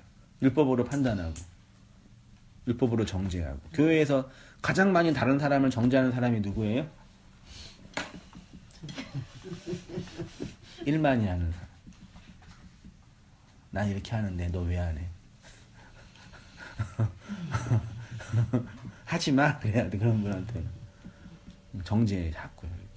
물론 이제 어떤 기술적인 문제나 행정적인 문제도 있어요. 사람이 모이는 그런 거니까 이렇게 또 이렇게 우리 권사님 먼저 일하시고 섬겨 주셔야 돼. 맛있게 먹고 이렇게 장소도 제공해 주셔야지 하는 거죠. 그런 일 말고요. 이런 물리적인 일 말고. 자꾸 타잔을 재단하는 이유는 내가 그 율법 안에 갇혀 있기 때문에. 거의 다 타인을 향한 사람의 그 태도는 그 사람의 그 모습이 보이는 거예요. 그렇죠. 그래서 먼 눈에는 뭐만 보인다 그러잖아요. 근데 그 마음을 사람은 보는 거라니까요. 되게 무서워요. 그래 거짓 선지자는 거짓 성도만 보이고 거짓 성도의 모습에는 거짓 선지자만 보이는 거예요. 한국교회 목사가 타락한 이후에 한 90%는 누구 책임이에요? 목사. 그 목사가 어디서 나왔어요? 하늘에서 떨어졌어요? 그 목사 누가 추대했어요? 목사 면피하는 게 아니라요. 그 밥에 그 나물이고 거기에 거기라는 얘기예요. 거기에서 서로 다 짜고 고스톱 치는 거고 다 이렇게 하는 거더라. 지난주 얘기했잖아요. 신길교회 분목사가 아주 막 뜨겁게 열심히 사역하고 막 말씀 막 전하면은 권사님께서 좀 그렇게 하지 마시라고. 다 아는 거예요. 그러니까 그분들이 교회가 뭔지. 근데 거기에서 그 자기 자리 지키는 이유는 그 목사가 거기 지키는 거 똑같은 거예요. 저는 정치를 보면서 지금 새누리랑 엄청 싸우잖아요. 목사랑 집사랑 싸우잖아요. 그 교회에 똑같더라고. 교회 싸울 때 똑같아 그거랑. 네가 나가 못 나가. 네가 나가 못 나가. 목사 아빠 장목. 그 사람이 교인 줄 알고 갔다 있잖아요. 목사가. 그 정치랑 교회 또 야 맞다. 이게 진짜 똑같구나. 그래서 그 싸우는 거구나. 당연한 거구나. 서정원이 얘가 교회인 줄 아냐고. 당신이 교회라고 그랬잖아. 꿈을 듣고 교회를 따면. 그래서 율법에서 자유는요, 그 안식하게 하고 용서하게 하는. 그래서 제가 용서하세요라고 말한다고 용서되는 거지만 자신을 용서해야 돼요. 이게 죽을 때까지 안 되지만 그 하나님의 은혜가 우리 안에 들어올 때 그게 뭔지 알아요. 그러니까 인생이 해결할 숙제는 그거 하나인 것 같아요. 나 하나 용서하는 거. 그거 하나 안 돼가지고 그렇게 하나님께 매달리고 종교라는 이름으로 징징대고 또 주기도문 기도할 때 외식하면서 중언부언하면서 개구리가 징징대는 것처럼 개구리로 되면서 이거 주세요. 왜 옷 안 주세요? 왜 머리는 예쁘게 안 해줘? 왜 가방은 좋은 거 안 줘요? 계속 그래요. 하나님 그게 관심이 없고 씨를 주려고 그러는데 자꾸 밑에서 그것만 달려 그러니까 하나님 답답하신 거예요. 그래서 말씀 용서의 문제 한번 진지하게 한번 내가 날 용서하세요 그 말로 용서는 안 되는데 말씀이 들어가야 돼요. 양식이 들어가야 용서가 되는데 일단 그 시점은 이제 우리가 경험해야 돼요. 내가 날 용서하냐, 내가 타자를 용서하고 하나님 용서하냐 이 문제 이게 다 걸려 있어요. 이게 반드시 건강의 문제나 돈의 문제만이 아니라 그걸 한번 이렇게 그렇죠. 저보다 다 인생의 선배님들이시잖아요. 그 얘기는 저보다 더 일찍 갈 가능성이 많이 있다 그 뜻인 거죠. 살아온 날보다 살아갈 날이 더 짧으신 거죠. 얼마나 좋겠어요. 그러니까 그 용서의 문제 하나 잘 정리하고 사람들 다 그것 때문에 지옥에 있어요. 결론은 그거예요. 결론은 아는데 차근차근 설명해줘서 차근차근 말씀을 들으셔야 되는데 이렇게 다 예쁘게 앉아서 안 들어요. 인간들은 마음 강박해가지고 이게 뭐나 들고 자기가 듣고 싶은 얘기만 들으려고 그러고 한번 잘 생각해 보시고요. 우리가 예수를 죽인 자는 폭로가 돼요. 그래서 예수가 내 안에 한 알의 씨로 죽어야지만 많은 열매가 맺어진다. 요한복음 12장 24절 보세요. 내가 진실로 너희에게 이르노니 한 알의 밀이 땅에 떨어져 죽지 아니하면 한 알 그대로 있고 죽으면 많은 열매 맺는. 그랬죠? 여기 여러분이 한 알의 밀로 썩어서 죽어야지만 교회가 부흥합니다. 헌신하고 노력하세요. 그런 내용이 아니에요. 이거는 예수가 씨로 오신 예수가 한 알의 밀로 내 안에 들어와 땅이 나잖아요. 내 안에 들어와 그 예수가 죽어야지만 내 안에서 30배, 60배, 100배 30배 라메드, 30배 사메크, 100배 코프 히브리어로요. 라메드는 훈련하다 그 다음에 그런 뜻이고요. 사메크는 기경하다, 규정하다, 세우다예요. 하나님의 말씀이 우리 안에 들어와서 나를 훈련시키고 나를 규정해서 코프는 소망이 희망. 그걸 백이라 그러거든요. 헬라 히브리어로요. 우리를 그 하늘의 소망을 품는 자로 살게 한다. 그게 30배, 60배, 100배예요. 심으면 최소한 30배로 주시니까 10만 원 헌금하면 최소한 30배, 300만 원인가요? 그런 일 지금도 믿고 누가 하더라고. 최소한 우리 하나님 30배로 주십니다. 열심히 심으세요. 심은 대로 거두십니다. 심은 만큼 주시는 거예요. 그걸 또 해가지고 또 믿고 또 예수가 우리 안에 그러니까 네 개의 밭 중에 길가, 돌짝밭, 가시밭, 길가, 진리 밭가, 길이 진리니까. 그 다음에 돌짝, 그 다음에 가시는 다 뭐예요? 율법이에요. 물론 다 나중에 예수겠지만요. 율법이에요. 좋은 밭은 뭐예요? 씨가 들어와서 그 씨가 죽는 땅이에요. 예수가 내 안에서 죽어야지 내가 좋은 땅인 거예요. 그게 30배, 60배, 100배는. 그러니까 좋은 땅과 나쁜 땅은 차이는 뭐냐? 나쁜 땅은 예수가 안 죽는 땅이에요. 예수가 율법에 막힌 거예요. 예수를 율법으로 보는 거예요. 그게 나쁜 땅. 좋은 땅은 씨가 들어가 그 씨가 예수가 죽는 땅이에요. 그게 좋은 땅이라. 그럼 내가 역사 속에서 예수 죽인 자를 폭로당하는 거예요. 내가 그 예수 죽여서. 그러니까 땅이 씨를 받는 건 씨도 죽고 예수도 죽는 거, 땅도 죽는 거죠. 정자와 난자가 자궁에서 만날 때 정자도 죽고 난자도 죽고 세포가 돼서 생명이 되는 거예요. 안 죽으면 난자는 한 달 만에 죽고 정자는 3일 만에 죽어요. 그냥 존재가 없어지는 거. 근데 서로에게 죽어야지만 생명이 되는. 이거 진짜 생명의 원리잖아요. 너무 쉽잖아요, 이거요. 근데 난자가 난 혼자 생명을 낼 수 있다, 혼자 막 이렇게 하는 거예요. 그렇게 살고 있는 거예요. 이 땅에 있는 사람들이, 여자라고 생각하는 사람들이. 그게 좋은 땅이에요. 마지막 이 본문, 열매 맺는 좋은 땅 있죠? 천국은 하나님이 우리의 마음과 인생 역사 속에 씨를 뿌리는 것입니다. 성경이 말하는 좋은 땅은 예수가 죽는 그 인생, 죽는 그 인생. 죽지 않으면 하늘 그대로 있고 죽으면 많은 열매 맺습니다. 예수가 죽지 않고 살아있으면 그 예수는 나를 심판하는 나의 대적자. 예수가 죽지 않으면 예수님이 나를 심판해요. 이해되시죠? 네. 예수님이 우리 성화 그런 그림 있죠? 천군 천사 몰고 세상을 심판하러 오시잖아요. 그때 예수님 우리 바라보면 어떻게 돼요? 심판받죠. 제가 예수예요. 우리 성도님들이 교회고 예수가 이렇게 오잖아요. 뒤에 천군 천사 있죠? 그때 저를 보시면 저는 그 예수는 성도님을 심판하러 오는 존재. 어디 있어야 돼요? 여기 있으면 안 되고 뒤편에 있어야 돼요. 예수님과 함께 심판으로. 그렇죠? 그러니까 예수가 율법으로 있으면 우리 심판하는 거라니까요. 그게 무서운 거예요. 그러니까 그 선악 구조에서 지금도 그런 얘기해요. 천국의 주인은 누구예요?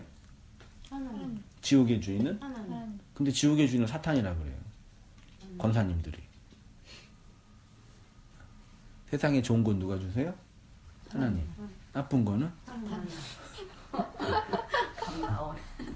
성공은 누가 주세요? 하나님. 부도는 누가 주세요? 그 부도수표 이거 들고 하나님께 가가지고 하나님 도와주세요 그러면 안 되는 거예요. 하나님 주신 건데.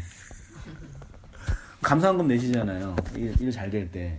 감사의 제목이 있잖아요. 뭐 자식이 좋은 데 들어가고 직장 되고 결혼하고 감사할 일이죠. 집도 사고 아파트 올라가고 감사할 일이죠. 그럼 감사원금 냈으면 무슨 헌금도 내야 돼요? 실패 헌금. 근데 헌금 봉투하면 실패 헌금이 있어요? 없어요. 왜 없어요? 감사는 하나님 거, 실패는 사탄 거라고 생각하는 거예요, 한국 교회. 감사 헌금을 내려면 실패 헌금도 내야 돼요. 두 개 같이 써야 돼요. 아, 난 감사 헌금 내고, 난 실패 헌금 내야지. 개업 예배는 드리는데 폐업 예배는 안 드리잖아요.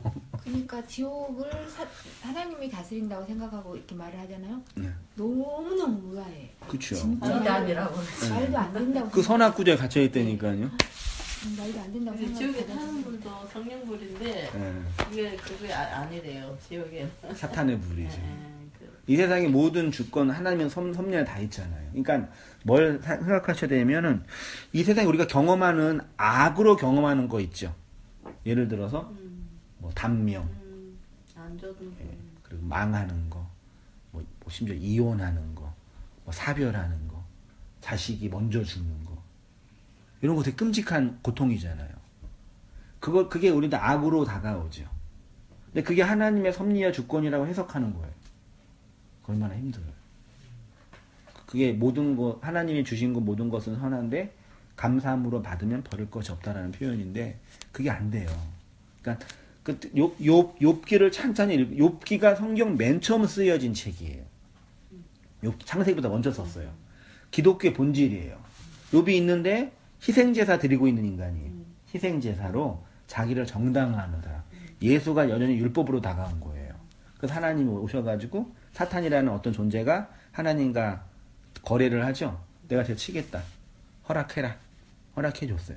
사탄이 쳤단 말이에요. 그 자식 죽고 돈 잃어버리고 아내 도망가고 다 잃어버리고 자기는 마지막 문둥병에 걸려서 아무것도 못했어요. 근데 저는 맨 처음에 있잖아요. 여기서 여기니까 하나님의 그 자리에 다 사탄도 함께 있다 하는 게 그게 이해가 너무 안 되는 거예요. 그렇죠. 예.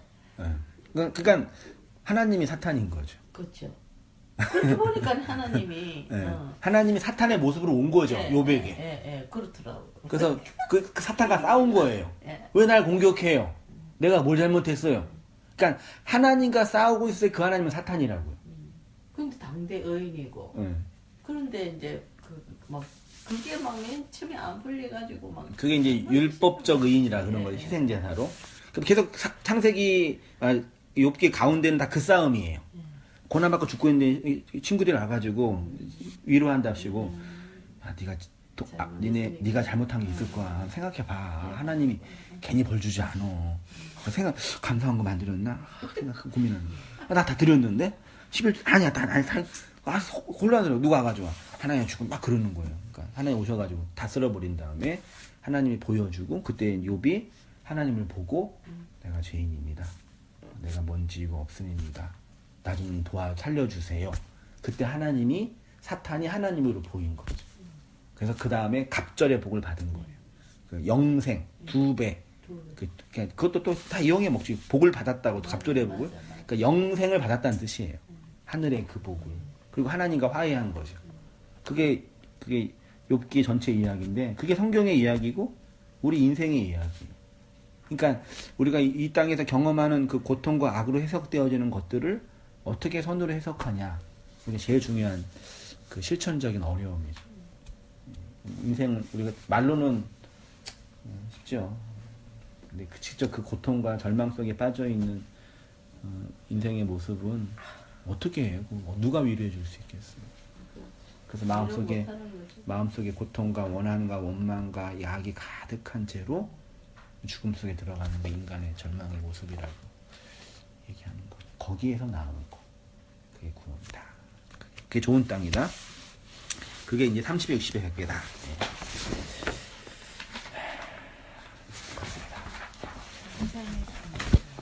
한 줄 소감. 뭐 하나 물어볼게 뭐. 예. 저 자유의지 있잖아요. 예. 사람에게는 제가 알기로는 자유의지가 창세기에 아담과 하와 하고 난 뒤에 범죄하고 난 뒤에 자유의지가 없어졌죠. 자유의지가 어떻게? 그러니까요. 예. 그거 신학자가 말하는 자유의지는 인간이 선을 선택하고 악을 선택할 권한이 인간에게 있다 그러는 거예요. 그게 자유의지예요. 그렇죠, 그거는. 그게 있어요? 그건 율법이잖아요. 네. 예. 그럼 뭐가요? 그러니까 자유의지가 없는데 네. 누가 자꾸만 자유의지가 있다고 해가지고 지금. 뭐 어떻게 하나? 있다는데 뭐. 그거는 사람이 선택에 따라서 그렇게 하는 게 아니다. 그러니까 제한된 자유의지. 그렇죠. 제한된 자유의지. 그러니까 쉽게 예를 들면 인간이 죄를 범하냐 죄를 범하지 않냐 선택의 문제 할 때 예를 들어서 우리가 옷을 입었잖아요. 이 옷은 이거 집사님이 직접 선택하신 거죠. 네. 하얀 옷을 입을까 까만 옷을 선택할 때 이 옷을 입으신 거잖아요. 그 자유의지가 있는 거죠. 네, 근데 옷을 안 입는 거 선택하지 않으셨죠. 왜요? 그러니까. 추워서? 그러니까 옷은 입어야 된다는 부분에는 자유의지가 없어요. 예. 이미 그러니까 옷은 입어야만 된다. 진짜 자유의지는 빨개 벗고 다녀야 되는 거야. 어떤 사람은 빨개 벗고 다니고 어떤 입고 다니고. 근데 빨개 벗고 다니는 사람 하나도 없다는 얘기는 옷은 입어야 한다는 그 범주 안에서 색깔을 선택하는 거예요. 그러니까 어떤 의미에서는 내가 선택한 게 아니죠. 제가 얘기를 들었잖아요. 우리 그 권사님 이렇게 파마 하셨잖아요. 파마 왜 하신 거예요? 예뻐 보여. 그건 권사님이 스스로 하신 거예요? 누가 하라고 억지로 시킨 거예요? 내가 스스로 한 거죠. 그건 자유의지잖아요. 예. 근데 내가 파마를 해야 하는 이유는 예뻐 보여야 된다는 얘기잖아요. 그 예뻐 보여야 되는 그 마음이 왜 들었냐 이게. 누가 밖에서 파마를 하면 예쁘다라고 집어넣기 때문에. 그러면 이건 맞잖아요. 내가 한 게 아니에요, 그러니까요. 이해되셔요? 이 철학적인 깊은 얘기를요? 여자들은 막 예쁘게 얼굴 수정하잖아요, 자매들이. 좋아요. 하는데, 스스로 하죠, 자기가 돈 벌어서. 근데 그 스스로 하지만 세상이 얼굴이 예뻐야지만 착하다라고 계속 이렇게 집어넣으니까 그러니까 스스로 하는 걸 돈 내고요. 그러니까 그 자매가 하는 게 아니라 세상에 시키는 거예요. 근데 그걸 몰라 그 사람들은. 내가 돈 내고 내가 했다 생각하는 거예요. 우리가 살고 있는 모든 사람 다 그거예요 지금요. 무섭지 않아요? 옷 입는 거, 돈 버는 거, 관계 맺는 거, 인간관계 맺는 거 다 이 세상이 만들어 놓은 어떤 그런 권력과 힘에 의해서 움직여지는 거죠. 그러니까 자유의지가 있다는 얘기 어떤 면에서 맞을 수도 있는 거죠. 어떤 의미에서는 그 제한적 의미에서. 근데 근본적으로 볼 때는 맞지 않죠. 네, 질문. 네. 한줄소가. 네, 씨 뿌리는 그 지금 여기 말씀 여러 군데서 들어봤는데 오늘 그 말씀이 구체적으로 이렇게 딱 정리가 돼가지고 아 진짜 우리가 씨를 받는 땅이라는 존재고 또 전에는 제일 처음에 신앙생활 할 때 뭐 우리가 내가 예수님을 죽였다고 하는데 나는 예수님 안 죽였거든요. 진짜 이해가 안 되고 그냥 막 자꾸 죽였다고 막 하니까 죽였나 보다. 근데 내가 언제 어떻게 죽였지? 그리고 언제를 얘기하는데 도대체 저는 그게 납득이 안 갔었어요. 근데 오늘 지금 가인과 아벨 해가지고 반드시 그렇게 죽였다라는 게 지금 드러나는 거잖아요. 그렇죠. 말씀 속에서 그걸 보게 되고 또 이제 지금 창세기를 통해서 매일 읽었는데 그게 씨의 얘기라는 걸 생각 안 하고 그냥 읽었거든요. 근데 지금 창세기를 지금 조금 대충 해주셨는데 생각해 보니까 그 창세기 얘기가 다 씨에 대한 얘기를 지금 하고 있다라는 것을 더 생각하게 돼서 일로 와. 말씀이 이렇게 두리뭉술하게 이렇게 덮여져 있던 것들이 구체적으로 하나하나 이렇게 드러나서 지금 더 이렇게 다가오니까 아주 좋아요. 아니 안 줬어야 되는데 내가 하나 조금 줬거든. 아 계속 지금 이제 달려드는 아니 거예요. 안 주면은 안 주는 거구나 하고 얘가 포기를 하고. 그러니까 내가 무슨 잘못이 있겠냐? 네, 내가 아까 조금 줬더니 이제 이거는 주는 거구나. 내가 달려들면 준다 이제 아는 거죠. 우리 권사님. 저는 좀 더 들어야 될 것 같아요. 저도 듣느라고 바빠가지고. 듣느라 보셨어? 제가 좀 속도가 빨랐죠? 찬찬히 하면 더 좋은데. 아니 이렇게 이제 대충 이제 알아듣긴 하겠어요. 이렇게 아직 정리가 잘 안 돼요. 어떤 내용을 하는지. 네, 그 내용을 알겠어요. 이제 알겠어요. 내용을 알겠는데 아직 정리가 안 돼요. 그거만 먹어 이제. 두 번 들으셨네요. 진짜 그거는 절실하게 느끼네요. 그러니까 천국의 주인은 하나님이고 네. 지옥의 주인은 사탄으로 알고 있는데. 그런 생각을 왜 드신 거예요, 그러니까요? 누가 근데 그런 거를 가르쳐주지도 않았는데. 그렇죠. 그러니까요. 네. 그냥 그렇게 생각하고 뵙게 되어 있는 그러니까요. 거예요. 네, 안 가르쳐줘서 진짜로. 아무도. 네. 반드시 천국의 주인은 하나님이라고 알고 있는데 왜 지옥의 주인은 사탄이라고 알고 있었을까요? 나도요 지금요 네. 말씀하시는데 그렇구나 이게 와닿는 게 네. 사탄이 따로 나타나가지고 그렇게 욕을 이게 만약에 네. 지옥이 근데 하나님이 하신 거더라고요. 맞아 그죠. 네, 그래서 오늘 확실히 그거를 그렇구나 하나님이 시험해보라고 사탄이 말했을 때 내가 욕을 시험한다고 했을 때 승낙하셨잖아요. 그런데 생명만은 건드리지 말아라. 그랬을 때 사탄이 와가지고 그렇게 많은 걸 저기 했는데 하나님이 그럼 사탄한테 이렇게 승낙을 하셔서 사탄이 덤볐구나. 근데 오늘 하나님도 하나님이시고 사탄도 하나님이시는 거. 근데 얘기 잘 하셔야 돼요. 어디 가서 그러니까 사탄이 하나다 그러면 이제 사람들 정신 못 차려. 이단이지. 네. 근데 이제 지금 이제 오늘 정말 설명하시는데 많이 이해가 되는 거예요. 진짜 그렇구나. 갈증 해소가 되시는. 내가 진짜 많이 갈증 났었어요. 정말 목사님네 교회를 가고 싶었는데 진짜 너무 멀고 자신이 없어요. 내가 집에 있는 사람이 아니고 일을 하거든요. 그래서 몇 번 가다 지치고 아예 은혜가 안 될 것 같아서 포기를 했는데 저 임집사님을 통해서 내가 내일은 가겠다. 내가 좀 한번 가보려고 그랬는데 어떠냐 말씀이. 그래서 갔는데 권사님 조금만 기다려봐요. 오셔요. 내가 이따가 얘기할 게 있다고 그러는 거예요. 그래서 갔는데 목사님에 대해서 얘기를 하시는 거예요. 어머 이게 웬 은혜냐. 정말 하나님께서 이렇게 보내셨다 목사님을. 그래서 오늘 정말 설레기도 하고 기대도 되고 여러모로 그런 마음으로 왔어요. 오늘 기도는 많이 했죠. 내가 성함도 모르고 잘 모르지만 정말 은혜를 끼치시려고 오시는 그 목사님 정말 하나님을 제대로 알아가고 예수님에 대해서 제대로 알아갈 수 있도록 나에게 깨달음을 달라고 기도를 했는데 너무 감사해요. 은혜 정말 많이 받았어요. 권사님 그 신앙생활 몇 년 하신 거예요? 해수를 많이 했죠. 몇십 년을 했는데 헛되게 신앙생활을 했어요. 근데 이제 왜 그러냐면 이렇게 나이 좀 자신 우리 어르신들이 이런 그 전통의 방식으로 신앙생활 하다가 이런 얘기 들으면요 거부 많이 하세요. 저도 이제 이게 처음에 이 말씀을 접할 때 혼란스러웠었어요. 뭐 그럼 뭐예요? 지금까지 내가 믿었던 예수님 선경을 좀 하셨구나.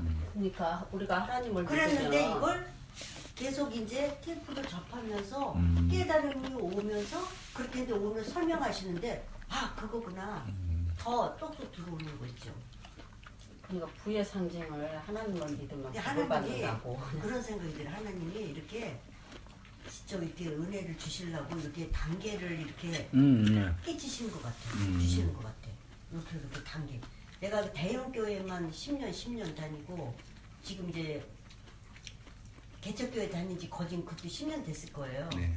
그런데 요즘에 와서 너무 갈증이 와가지고 귀에 말씀이 들어오질 않아요. 그래서 내가 자꾸 사모하게 되고 답답한 마음에서 내가 목사님 있는 교회를 가보고 성경 공부도 하고 싶고 그러지만 거리가 멀고 이제 나이도 있고 여러 가지 그러지 수사학교의 교인들이 근데 한 달도 너무너무 내가 목사님 딱 보시는데 얼굴도 정말 이렇게 뭐 인품이 좋으시고 아니 세상 사람 말하면 그리고 말씀이 좋으시다고 우리는 맨 처음에 청년인지 그렇죠. 누가 보면은 노총각이라고 유튜브 그럴 수도 보면은 있어요. 아니 유튜브 보면은 나이가 되게 많이 들어 보이잖아요. 유튜브는 나이도 많이 들어요 그렇게요? 직접 보세요. 저 자주 보는데 나이도 넥타임에서 그러는 건가? 모르겠어요. 그러니까 하여튼 여기 나온 말씀 예, 예. 있잖아요. 근데 선생님. 딸내미가 지금 사모에서 장기동에서 지금 오잖아요. 그런데 지금 너무 우리 딸도 마찬가지예요. 너무 갈급해가지고 견딜 수가 없는 거예요. 폭발이렇게 생겨서. 예, 간단하게 핵심만 보면요.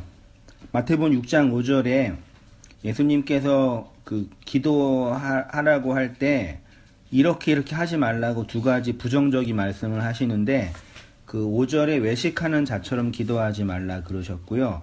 7절에 이방인처럼 중언부언하지 말라고 기도했어요. 지금 외식하는 기도가 뭐냐? 외식하는 기도, 그 다음에 중언부언하는 기도가 뭐냐? 요거 두 가지만 해볼게요.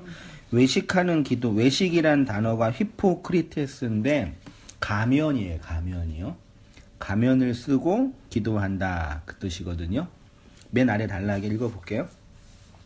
외식하는 자가 헬라어로 히포크리테스라고 했습니다.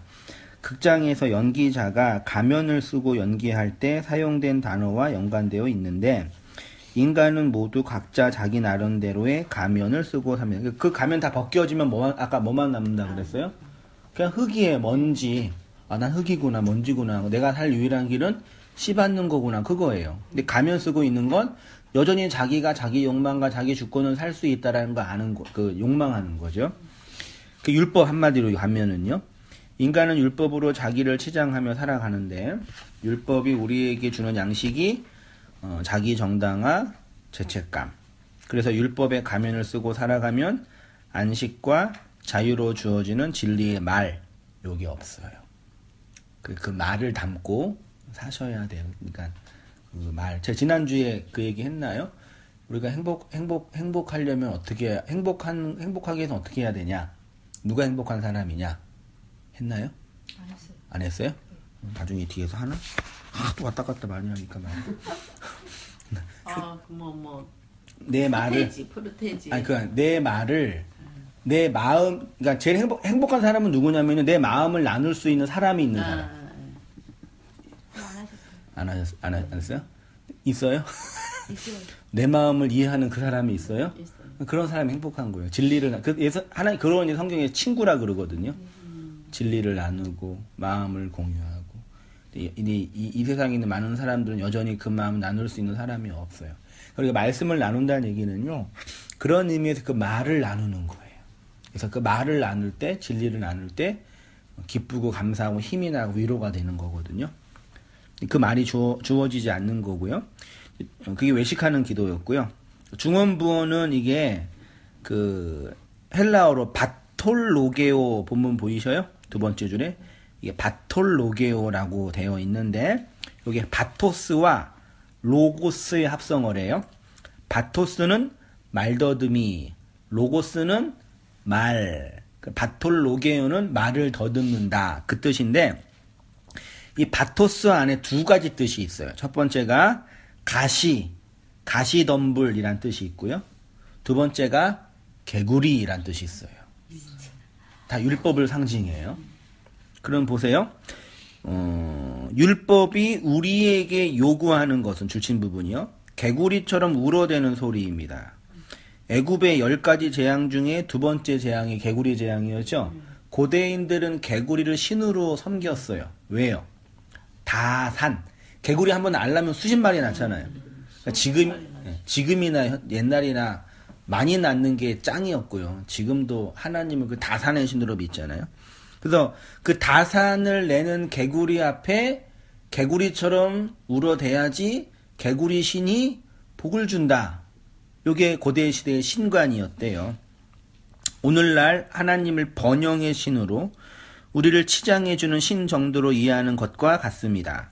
이방인들은 말을 개구리처럼 많이 해야 개구리 신이 들어주실 수 있을 거라고 하는 거죠. 기도원 많이 다녀보셨죠? 보살리 기도원, 천보산 기도원, 하늘산 기도원. 가면 기도하는데 뭐라고 기도해요? 개굴. 멀리서 들으면 진짜요. 개구리 울음 똑같아요. 랄랄랄 샬랄랄랄. 아주 그냥 죄송해요. 제가 신대원에서 3년 동안 공부하면서 그 학교 기도원에서 살았거든요. 낮에는 도서관 가서 공부하고 밤에는 기도원에서 자고 기도하면서 나름대로 일 많이 받았는데 한 1시나 2시에 공부하고 들어와서 이제 잠깐 기도하고 자려고 그러는데 기도를 한번 기도 소리 자체가 싫은 건 아니에요. 기도실에 내가 자는 거니까 상관없는 거죠. 근데 기도를 하는데 들어오면은 진짜 진짜 희한한 것들이 랄랄랄랄 왜 저러고 기도할까? 왜 저러지? 신학하는 인간들이 막 왜 그래? 막 그러는데 진짜 나도 이해하는 못하는 그 말을 3-4시간 동안 들려대는데 진짜 말도 안 되는 그 기도. 물론 그렇게 기도하면 마음은 후련해요. 그건 있어. 그건 내 인정해요. 마음은 3시간 노래방에서 노래해보세요. 안 후련하나. 마음 진짜 후련해요. 이번 주에 이번 주 주일날 제가 금요일날 우리 조현병이 좀 있는 지체들 상담하면서 말씀 가르치거든요. 그래서 많이 배우는데 심한 자매가 왔어요. 주일날. 그 자매 말고요? 예. 와가지고 울면서 기도를 하는 거예요. 우리 예배당이 좀 조용하잖아요. 난리가 났어요, 교회가. 막 오늘 그러는데 사람이 알려도 듣지도 않아.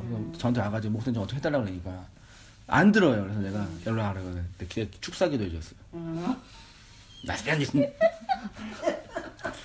내가 그래서 목사님 그거 못하겠어요, 제가요? 했어요. 조용히. 아니, 너 함께 하신다. 그 하고 나서 그런데 그거 얘기를 했어요. 하니까 이제 우리 집사님들이 목사님 걔 시끄러운데 어떻게 조용히 하니까 우리 내 축사기를 했다 그러니까 한 분이 목사님 저도 해주세요 그러는 거. 옛날 습관이 나오는 거예요. 그걸 보면서 이게 그러니까 그런 기도가 능력이 아니라 그냥 위로가 되는 거예요. 어떤 권위자가 이렇게 축원하고 축도하고 이렇게 선언하면 위로가 되는 거. 조현병 아이가 경험하는 그 위로를 한국교회 성도가 위로를 경험하는 거예요. 그래서 그걸 보면서 맨 처음에는 일부러 안 한 게 얘가 뭘 원하는지 내가 이해가 그러니까 위로해주고 격려해주는 애가 울 때 엄마가 안아주면서 괜찮아 그러면 뚝 끊치잖아요. 그런 거 원하는 거거든요. 정신질환 환자고 어린 아이니까. 근데 그거를 교회 성도들이 그걸 교회에서 원하는 거예요. 딱 그 수준이에요, 진짜. 폄하하는 게 아니라 애 기도회 하고 나서 오면서 그 생각이 들었어요. 그게 바톨로게예요. 말하자면 앵앵 내 안에 나만 위로가 되는 그 기도. 한 3-4시간. 우리나라 그 산기도 다 알잖아요. 그 공동묘지 가서 기도하면 얼마나 또 필이 좋아요. 뭐 하나 느껴 보이고 진짜 간증하고. 근데 예수님이 뭐라 그래요? 구하기 전에 너희에게 있어야 할 줄을 너희 아버지께서 아신다. 구하기 전에 안다. 그럼 바토스가 나만 위로되는 기도라는 건가요? 내 개구리 말만 그런 의미로 적용할 수가 있죠. 그렇죠. 예, 내 마음의 위로가 되는. 그러니까 힘들 때 술 마시고 노래방 가고 나이트 가고 클럽 가고 스포츠 보고 운동하고 그런 위로 있죠. 우리 인생에 그런 위로 있죠. 그런 거 그거 나쁜 거 아니에요. 그렇게 해야지 우리가 생활에 건전해져요. 근데 그거를 하나님이 어떤 능력을 가지고 주시는 거라고 이제 가치를 두는 거. 그게 나쁜 거죠. 하나님은 구하기 전에 있어야 할 줄 아신대요. 바톨로게요. 개구리처럼 울어대는 방언. 그러나 여전히 율법 아래 갇혀있는 자들은 하나님이 구하기 전에 있어야 할 줄을 아신다는 그 아버지라는 걸 모릅니다. 그래서 개구리처럼 울어대며 기도하는 거예요. 세계 모든 율법 종교 안에 있는 기도. 이슬람교, 유대교, 불교 스님이 목탁 두드리면서 반야신경 하는 거 보세요. 난 맨 처음에 그게 원래 반야신경 불교 경전도요. 그 연구하는 거예요, 원래요. 저도 공부 몇 번 해봤는데 다 의미가 다 있어요. 그게 주문처럼 이렇게 우는 게 아니라. 그게 원래 아니에요. 마하바냐. 이게 주문이 아니라 경전을 이렇게 공부해야 돼, 걔네들도 원래요. 근데 불교가 타락해가지고, 이거 하면은 귀신이 뭐라는지 아는 거예요. 사돈신경 100번 하면 방언 받는다고, 이씨. 할렐루야 거꾸로 10번 하라고, 이씨. 나 어떻게 방언 받아요? 할렐루야 거꾸로 10번, 100번만 하라고. 랄룰라. 아휴, 진짜. 20년 전에 청년의 소련회 때. 저도 방언 받으려고 했는데, 그때 못 받아가지고. 그것도 못 받았대. 왜 나만 안 되는지 몰라. 저도 안 돼요. 그때는 그게 간절했으니까. 근데 지나가서 신학 공부하고 보니까 말도 안 되는 얘기예요, 진짜. 그런 끔찍한 얘기를 해가지고. 그 개신교라는 치유, 능력, 마귀, 축사, 요런 거. 강청기도. 해가지고. 기도함 받아가지고 돈 좀 뜯으려고. 그걸 그렇게. 슬프죠. 그 주님, 근데 그런 기도하지 말라 그래 놓고, 그 예수님 뭐라 그러셨냐. 그럼 이제 이렇게 기도하라. 한 게 주님의 기도예요. 주님의 기도 다 아시니까 그 대표적인 내용이 거룩, 나라, 양식, 죄사함, 시험, 용서. 한마디로 말하면 양식이에요. 오늘날 우리에게 일용할 양식을 주옵시고. 일용할 양식이 뭘까요? 일용할. 하루치 필요한 양식. 그러면 하루 3끼 주세요. 기도하면 되는 거예요. 그 기도했어요. 지금도 지구상에요. 하루에 3끼 못 먹는 사람이 3분의 1 이상이에요. 하나님 안 들어주시네요. 그 3끼 한번 그 얼마나 된다. 그거 안 줘. 돈 얼마나 된다고. 그런 3끼가 아니라요. 이게 일용할 양식이 원어로 보면은 에피우시오스라는 단어예요. 에피우시오스가 2가지 뜻이 있는데 매일에란 뜻도 있고 다가오는 날, 내일의 뜻이 있어요. 하나님이 이스라엘 백성에게 매일 주셨던 양식이 뭐예요? 광야에서? 만나는 하루치만 주셨죠.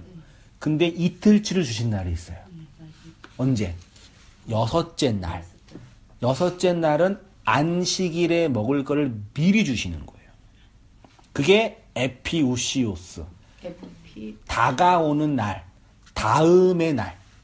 우리가 역사, 6이라는 역사 속에서 하나님의 초월과 안식의 그 날의 양식을 미리 받아요. 그러면 내일의 양식을 미리 받으면 내일이 와요, 안 와요? 내일이 있음을, 그날이 있음을, 하나님의 영원한 나라가 있음을, 그날의 양식을 미리 역사 속에서 받는다는 얘기는 그날이 있다라는 얘기죠.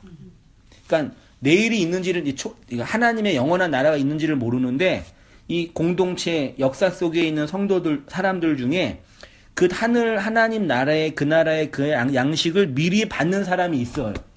그 무슨 뜻이에요? 이 날이 반드시 온다, 그 얘기죠. 세상의 모든 사람들은 하나님의 그 나라, 그 영원한 그 나라가 온다는 걸 믿지 않죠. 그거 기독교가 만드는 거짓말이야, 허상이지. 있는지 어떻게 알아? 그렇게 다 놀리잖아요.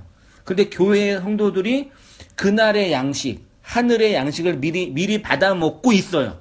그거는 그날이 반드시 온다라는 걸 뜻하는 거예요. 그러니까 우리가 교회가 모여서 이 하늘의 양식과 내일의 양식을 받아 먹고 말씀을 나누고 있다라는 뜻은 이게 인생 사는데 도움이 되는 얘기예요. 돈 버는데 행복한데. 그런 게 얘기가 아니잖아요. 받아 먹고 있다라는 뜻은 그날이 반드시 있음을 이 세상에게 증거하는 거예요. 무서운 거예요. 너는 하나님의 올 그 나라에서 제외된 인생들이야라고 선포하는 거라고요. 이렇게 표현했어요. 보세요. 2페이지 맨 위에요. 그때 내일의 양식을 받습니다. 6이라는 역사 속에서 성도가 준비해야 할 것은 7이라는 안식일의 양식인데 6의 역사 속에서 7의 안식을 양식으로 받습니다. 그렇지 못하면 7의 안식의 날에 먹을 수 있는 양식이 없는 것입니다. 안식일에 안식하게 하는 양식이 없으면 안식이 될 수 없습니다. 성도는 이렇게 이 땅에서 다가오는 날의 양식을 받습니다. 그러면 이게 뭐냐? 오늘, 내일의 양식을 받는다는 것은 내일이 반드시 온다. 그래서 중요한 거예요. 그런 의미에서 이렇게 모여서 말씀, 이 진리를 나누고 이 복음을 교제하는 거는 단순히 우리가 먹고 은혜를 받는 차원 정도가 아니라 이 세상을 향한 전도예요. 이게 내일에는 반드시 온다는 의미가요? 네. 이 세상을 향한 전도, 선포, 선언이에요. 이 세상을 향한. 우리가 밖에 나가서 예수님 믿어, 예수님, 그 얘기가 아니라 다 모든 사람이 율법의 세상에서 오늘만 살고 있잖아요. 하루살이로. 근데 이상한 인간들이 모여서 내일을 준비하는 거예요. 내일이 오는 거라니까요. 누구를 통해서? 이 내일의 양식을 나누는 이 성도들을 통해서. 그 하나님이 반드시 이 세상을 심판할 때 이 내일의 양식을 받아먹는 자들을 통해서 심판하는 거예요. 야, 내가 걔네 보냈잖아. 내일의 양식 받아먹는 애들 있잖아. 내일이 이때니까 얘기해줬잖아. 왜 안 들었어? 세상을 향한 심판의 근거가 되는 거예요. 그 내일의 양식이 이제 용서하게 하는 양식이에요. 이렇게 보세요. 내일의 양식을 받은 자에게 무엇이 주어지냐면 죄사함이죠. 이 죄사함이라는 이 본문을 보면요. 우리가 오늘날 우리에게 지은 죄를 사하여 준 것 같이 우리의 죄를 사하여 주옵소서. 다른 사람이 나한테 지은 죄를 내가 사하여 줄 권한이 있나요? 없어요. 죄를 사하는 권한은 하나님께만 있죠. 이 본문을 잘 보시면, 이게 원문으로 보시면요. 아피, 에이미, 호, 오페일레테스예요. 이건 오역이나 약간 의역된 건데, 직역을 하면, 그러니까 먼저, 사하여 주다가 아피, 에이미예요. 이게 내보내다, 용서하다, 풀어주다. 강아지가 이렇게 목줄에 갇혀 있으면은 움직이지 못하잖아요. 그걸 풀어주는 그걸 아피에이미. 그거를 제사함. 원래는 용서하다가 더 정확한 번역이에요. 그 사람을 용서하다. 아까 제가 진리는 나를 용서하게 한다 그랬죠. 그 용서예요. 그 다음에 이제 3페이지로 가셔서 그 다음에 이제 오페일레테스는 그 빚진 자, 채무자예요. 직역을 하면 우리에게 빚진 자의 빚을 탕감하다 그 뜻이에요. 죄 지은 자를 용서하다는 뜻이가요. 자 보세요. 그러니까 하나님이 우리의 빚을 탕감해 주는 원리는 우리가 우리의 빛을 탕감해 주는 것을 근거합니다. 반대로 다른 이의 빛을 탕감해 주지 않으면 우리도 하나님께 탕감받지 못한다. 다시 말해 하나님이 우리를 용서한다는 것의 내용은 뭐냐? 우리가 다른 사람을 뭐 하는 거예요? 이게 되게 이제 중요합니다. 기독교의 진짜 본질인데요. 그림 그려서 한번 해볼게요. 기독교는, 모든 종교는 하나님이라는 초월자가 있고 그 초월자가 인간에게 뭘 줘요? 은혜를 주고 사랑을 주죠. 이 사랑을 받은 사람은 어떻게 살아야 돼요? 사랑을 흘려줘야죠. 그렇죠. 근데 종교, 율법은 어떻게 해요? 이 사랑 받았죠. 은혜 받았죠. 구원 받았죠. 요거를 이웃에게 타자라 그러죠. 흘려주는 게 아니라 요거를 다시 돌려요. 요거를 치성이라 그래요. 하나님의 의도는 뭐냐면 하나님이 다 주셨죠. 우리가 갖고 있는 모든 걸 하나님 다 주신 거잖아요. 믿으시죠? 그럼 이거 가지고 하나님께 돌려드리면 안 되고 요거 가지고 이웃에게 흘리는 거예요. 그러니까 이웃이, 하나님을 모르는 이웃이 하나님을 알 수 있는 유일한 길은 직방으로 하나님께 가는 게 아니라 하나님 사랑받은 그 이웃을 통해서 가는 거예요. 이 사람이 유일한 전도의 유일한 전도할 수 유일한 근거예요. 그러니까 예수님 묻는 어떤 사람이 그 진리를 알기 위해서는요, 나라는 이 진리, 이웃을 통해서 진리가 흘러가야지 이 사람이 그 하나님 믿을 수 있다니까요. 다른 방법이 없어요. 하나님이 올리는 거예요. 내가 흘려줬잖아, 너한테. 그 받았지? 그럼 이웃에게 흘려줘, 이거예요. 근데 자꾸 이걸 반대로 올리는 거예요. 이걸 치성이라. 하나님 사랑, 이웃 사랑.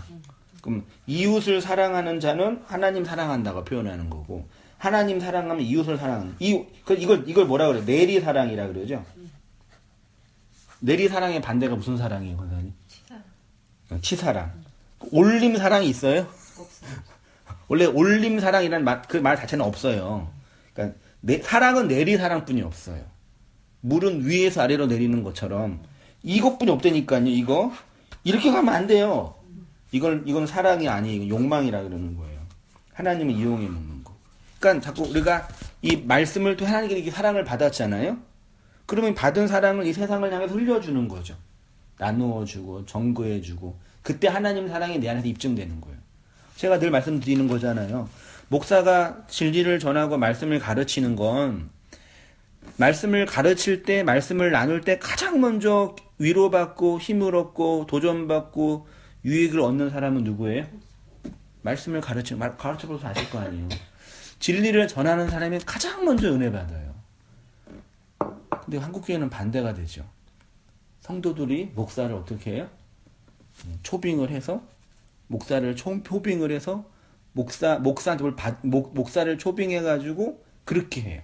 그러니까 내가 이게 지방으로도 다니고 말씀을 1대1로도 공부하는 이유는, 그러니까 우리 청년들은 워낙 저랑 오래 공부해가지고 뭐 그런 건 많이 안 하. 그러니까 소위 말해서 뭐죠?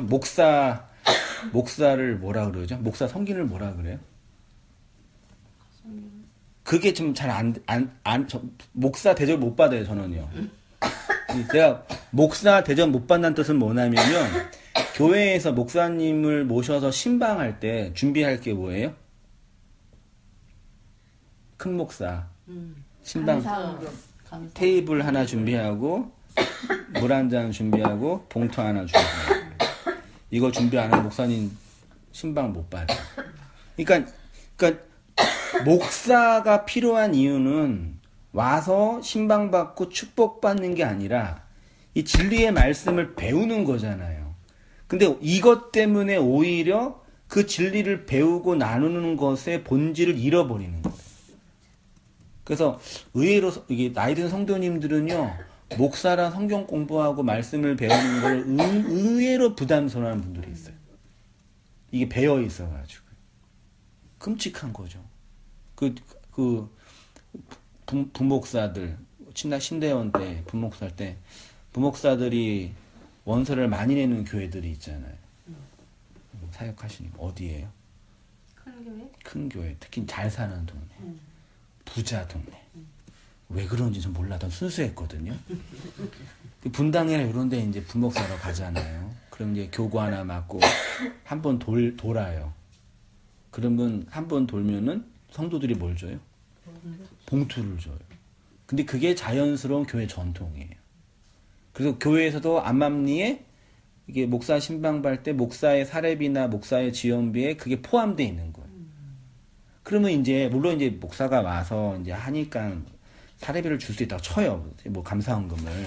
근데 이게 왜곡되는 거예요. 그래서 목사라는 존재는 우리한테 진리를 흘려주고 나누어주는 그 존재가 아니라 그렇게 모셔야 할 어떤 대상.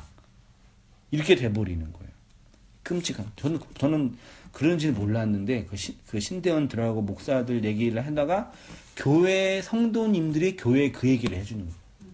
다 서로 다 암암리 알고 있죠. 그러니까 목사도 진리를 전할 생각을 안 하고 성도도 진리를 배울 생각을 안 하는 거예요. 가난한 마음도 없고 목마름. 근데 그 진리에 대한 목마름과 가난한 사람이 있으면 그걸 찾는 거예요.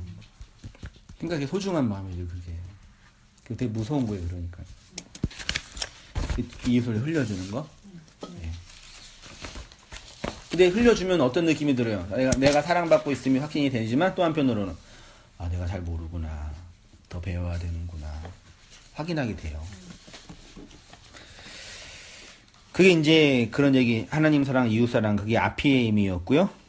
그래서 이제 다 뭐 용서하다, 이제 그 티를 빼게 하라, 뭐 그런 얘기 좀 하고 있어요. 3페이지 위에요. 용서하지 못하는 인간 보세요.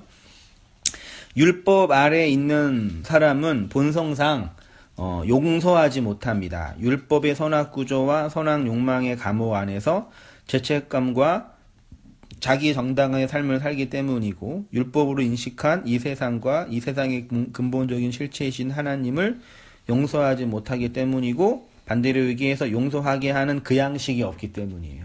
그래서 한 사람의 성도가 그 가난하고 목마른 마음으로 하나님의 그 양식을 찾는다는 얘기는 그 양식이 주는 그 효과, 자유하게 하고 안식하게 하고 용서하게 하는 그 지점을 향해 가는 거예요. 되게 중요한 성향이에요. 그래서요. 그 다음에 이제 우리를 시험에 들게 하지 마옵시고가 있죠. 시험이라는 단어를 볼게요. 그 시험하다가 헬라어로 두 개가 있대요. 페이라조 동그라미 한번 해보시고 그 다음에 도끼마조 두 개가 있대요. 도끼마조가 구약의 히브리어로 가면 바한이라는 단어로 사용이 됐는데 사용된 용례를 쭉 보시면 시편 17편에 주께서 내 마음을 뭐하고요? 누가 시험해요? 이거 우리를 시험에 들지 말라 합시고 했는데 하나님이 시험하시네. 시편 26편도요. 여호와여 나를 살피고 뭐하사? 하나님이 시험하시네요. 쭉 내려오시고 욥기 23편이요. 3장 나의 가는 길을 오직 그가 아시나니 그가 나를 단련 시험하신 후에. 그러니까 여기에서 말하는 시험은 긍정적인 시험이에요? 부정적인 시험이에요? 긍정적인 거예요. 시금석이라는 거 아세요 혹시요? 네. 시금석은 뭐예요? 이게 금인지 동인지 황인지 몰라. 이 긁어보면은 이게 금이구나 확인이 되는 거죠. 우리 마음속에 진리가 있는지 생명이 있는지 확인이 안 돼요. 하나님이 도끼마주 하셔요. 우리의 마음을 시금석으로 긁어요. 그러면 내가 정금이라는 게 입증되는 거죠. 되게 중요한 거예요. 내가 생명이 있는지 없는지를 하나님이 시험하는 게 도끼마주예요. 됐죠? 내 안에 진리가 있는지 없는지. 근데 이제 페이라조라는 단어가 있어요. 페이라조 보이세요? 그런데 주기도문의 본문에 말하는 시험은 페이라조예요. 페이라조는 유혹, 시련 사용된 용제를 보시면 마태복음 4장에 시험하는 자가 예수께 나와 가로되 시험하는 자가 누구예요? 사탄이에요. 밑에 바리새인과 사두개인들이 와서 예수를 시험하여 저희 중에 어떤 이들이 주를 시험하다가 이 페이라조는 멸망하기 위해서 죽이기 위해서 하는 시험이에요. 페이라조예요. 도끼마조는 하나님이 우리를 진리로 단련시키기 위해서 행하시는 시험이고요. 페이라조는 사탄이 우리를 악에 빠지게 하려고 행하는 시험이에요. 됐죠? 그러면 다른 말로 하면 밑에 내오셔서 우리를 시험하는 주체는 누구뿐이 없어요? 하나님이 우리를 시험해요. 근데 그 시험, 인생 속에 어떤 시험은 진리로 확인되어지는 도끼마조가 되고 어떤 시험은 죄와 악에서 멸망하는 페이라조가 돼요. 이게 이제 중요한 거예요. 그러니까 시험하는 실체는 하나님이에요. 근데 그 시험이 우리에게 내가 정금처럼 다가온다라는 걸 증명하는 도끼마조가 되냐의 문제와 내 안에 있는 악으로 멸망받느냐의 페이라조의 문제가 발생되는 거예요. 우리의 경험 속에서. 우리의 인생과 세상의 주권자는 하나님입니다. 이 세상에 일어나는 모든 일은 하나님의 주권 아래 있습니다. 이 율법의 세상은 우리에게 시험으로 다가옵니다. 내가 누구이며 어떤 존재인지 하나님의 은혜와 사랑이 무엇인지 알게 하고 배우게 하는 과정이 있습니다. 그런데 그 시험의 과정을 통해 정금이 되느냐 악에 빠지느냐의 문제가 나타나는 거죠. 보세요. 야곱. 내가 우리가 선택할 수가 없잖아요. 그렇죠. 그렇죠. 네, 이건 선택의 문제가 아니라고. 이게 잘 보세요. 사람이 시험을 받을 때에 내가 하나님께 시험 받는다고 하지 말지니 하나님은 악에게 시험을 받지 아니하시고 친히 아무도 시험 페이라조 하지 아니하시니라. 오직 각 사람이 페이라조 받는 것은 뭐예요? 자기 욕심에 끌려 미혹됨이니. 그러면 하나님의 그 시험은 우리의 그 욕심, 욕망, 그것이 뭔지를 드러나게 하는 거예요. 되게 무서워요. 이 뭐 있죠? 시험해.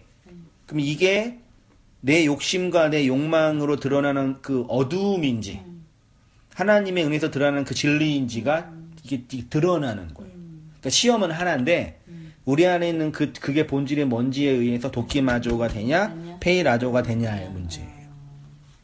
기말고사는 누가 기다려요? 공부 열심히 하는 사람. 저 어렸을 때 그 국민학교 때 공부를 워낙 안 해가지고 맨날 놀았거든요. 그 숙제를 거의 못했잖아요. 학교만 가면 그렇게 맨날 오늘은 숙제 검사 안 하기를 기억해 지금. 근데 그날은 더욱더 하더라고요. 근데 숙제 하고 온 애들은 숙제 검사 안 하면 화를 내. 맞아요. 당당하지. 화를 내요. 그 문제예요.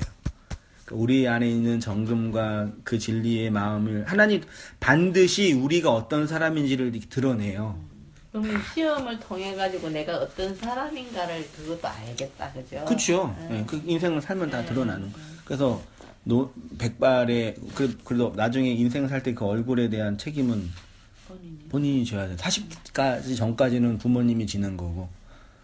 40. 그러니까 목사님 제가 이 말씀 있잖아요. 여기 정금같이 나온다. 네. 시험 어디? 여기 아래에 있어요. 뒷중에. 여기 맨 뒤에 여기. 예, 요. 제가 제일 처음에 예수님 믿으려고 교회 갔는데 이 말씀을 받아왔잖아요. 네. 그랬으니 얼마나 힘들었겠어요. 아, 그러셨구나. 나를 금 주신다는데 금인데. 그 과정을 통해서 그래서 이제 그 마지막 사람이 왜 사기꾼에게 왜 당해요? 욕심 때문에. 사기꾼들이 뭘 잘하냐면요.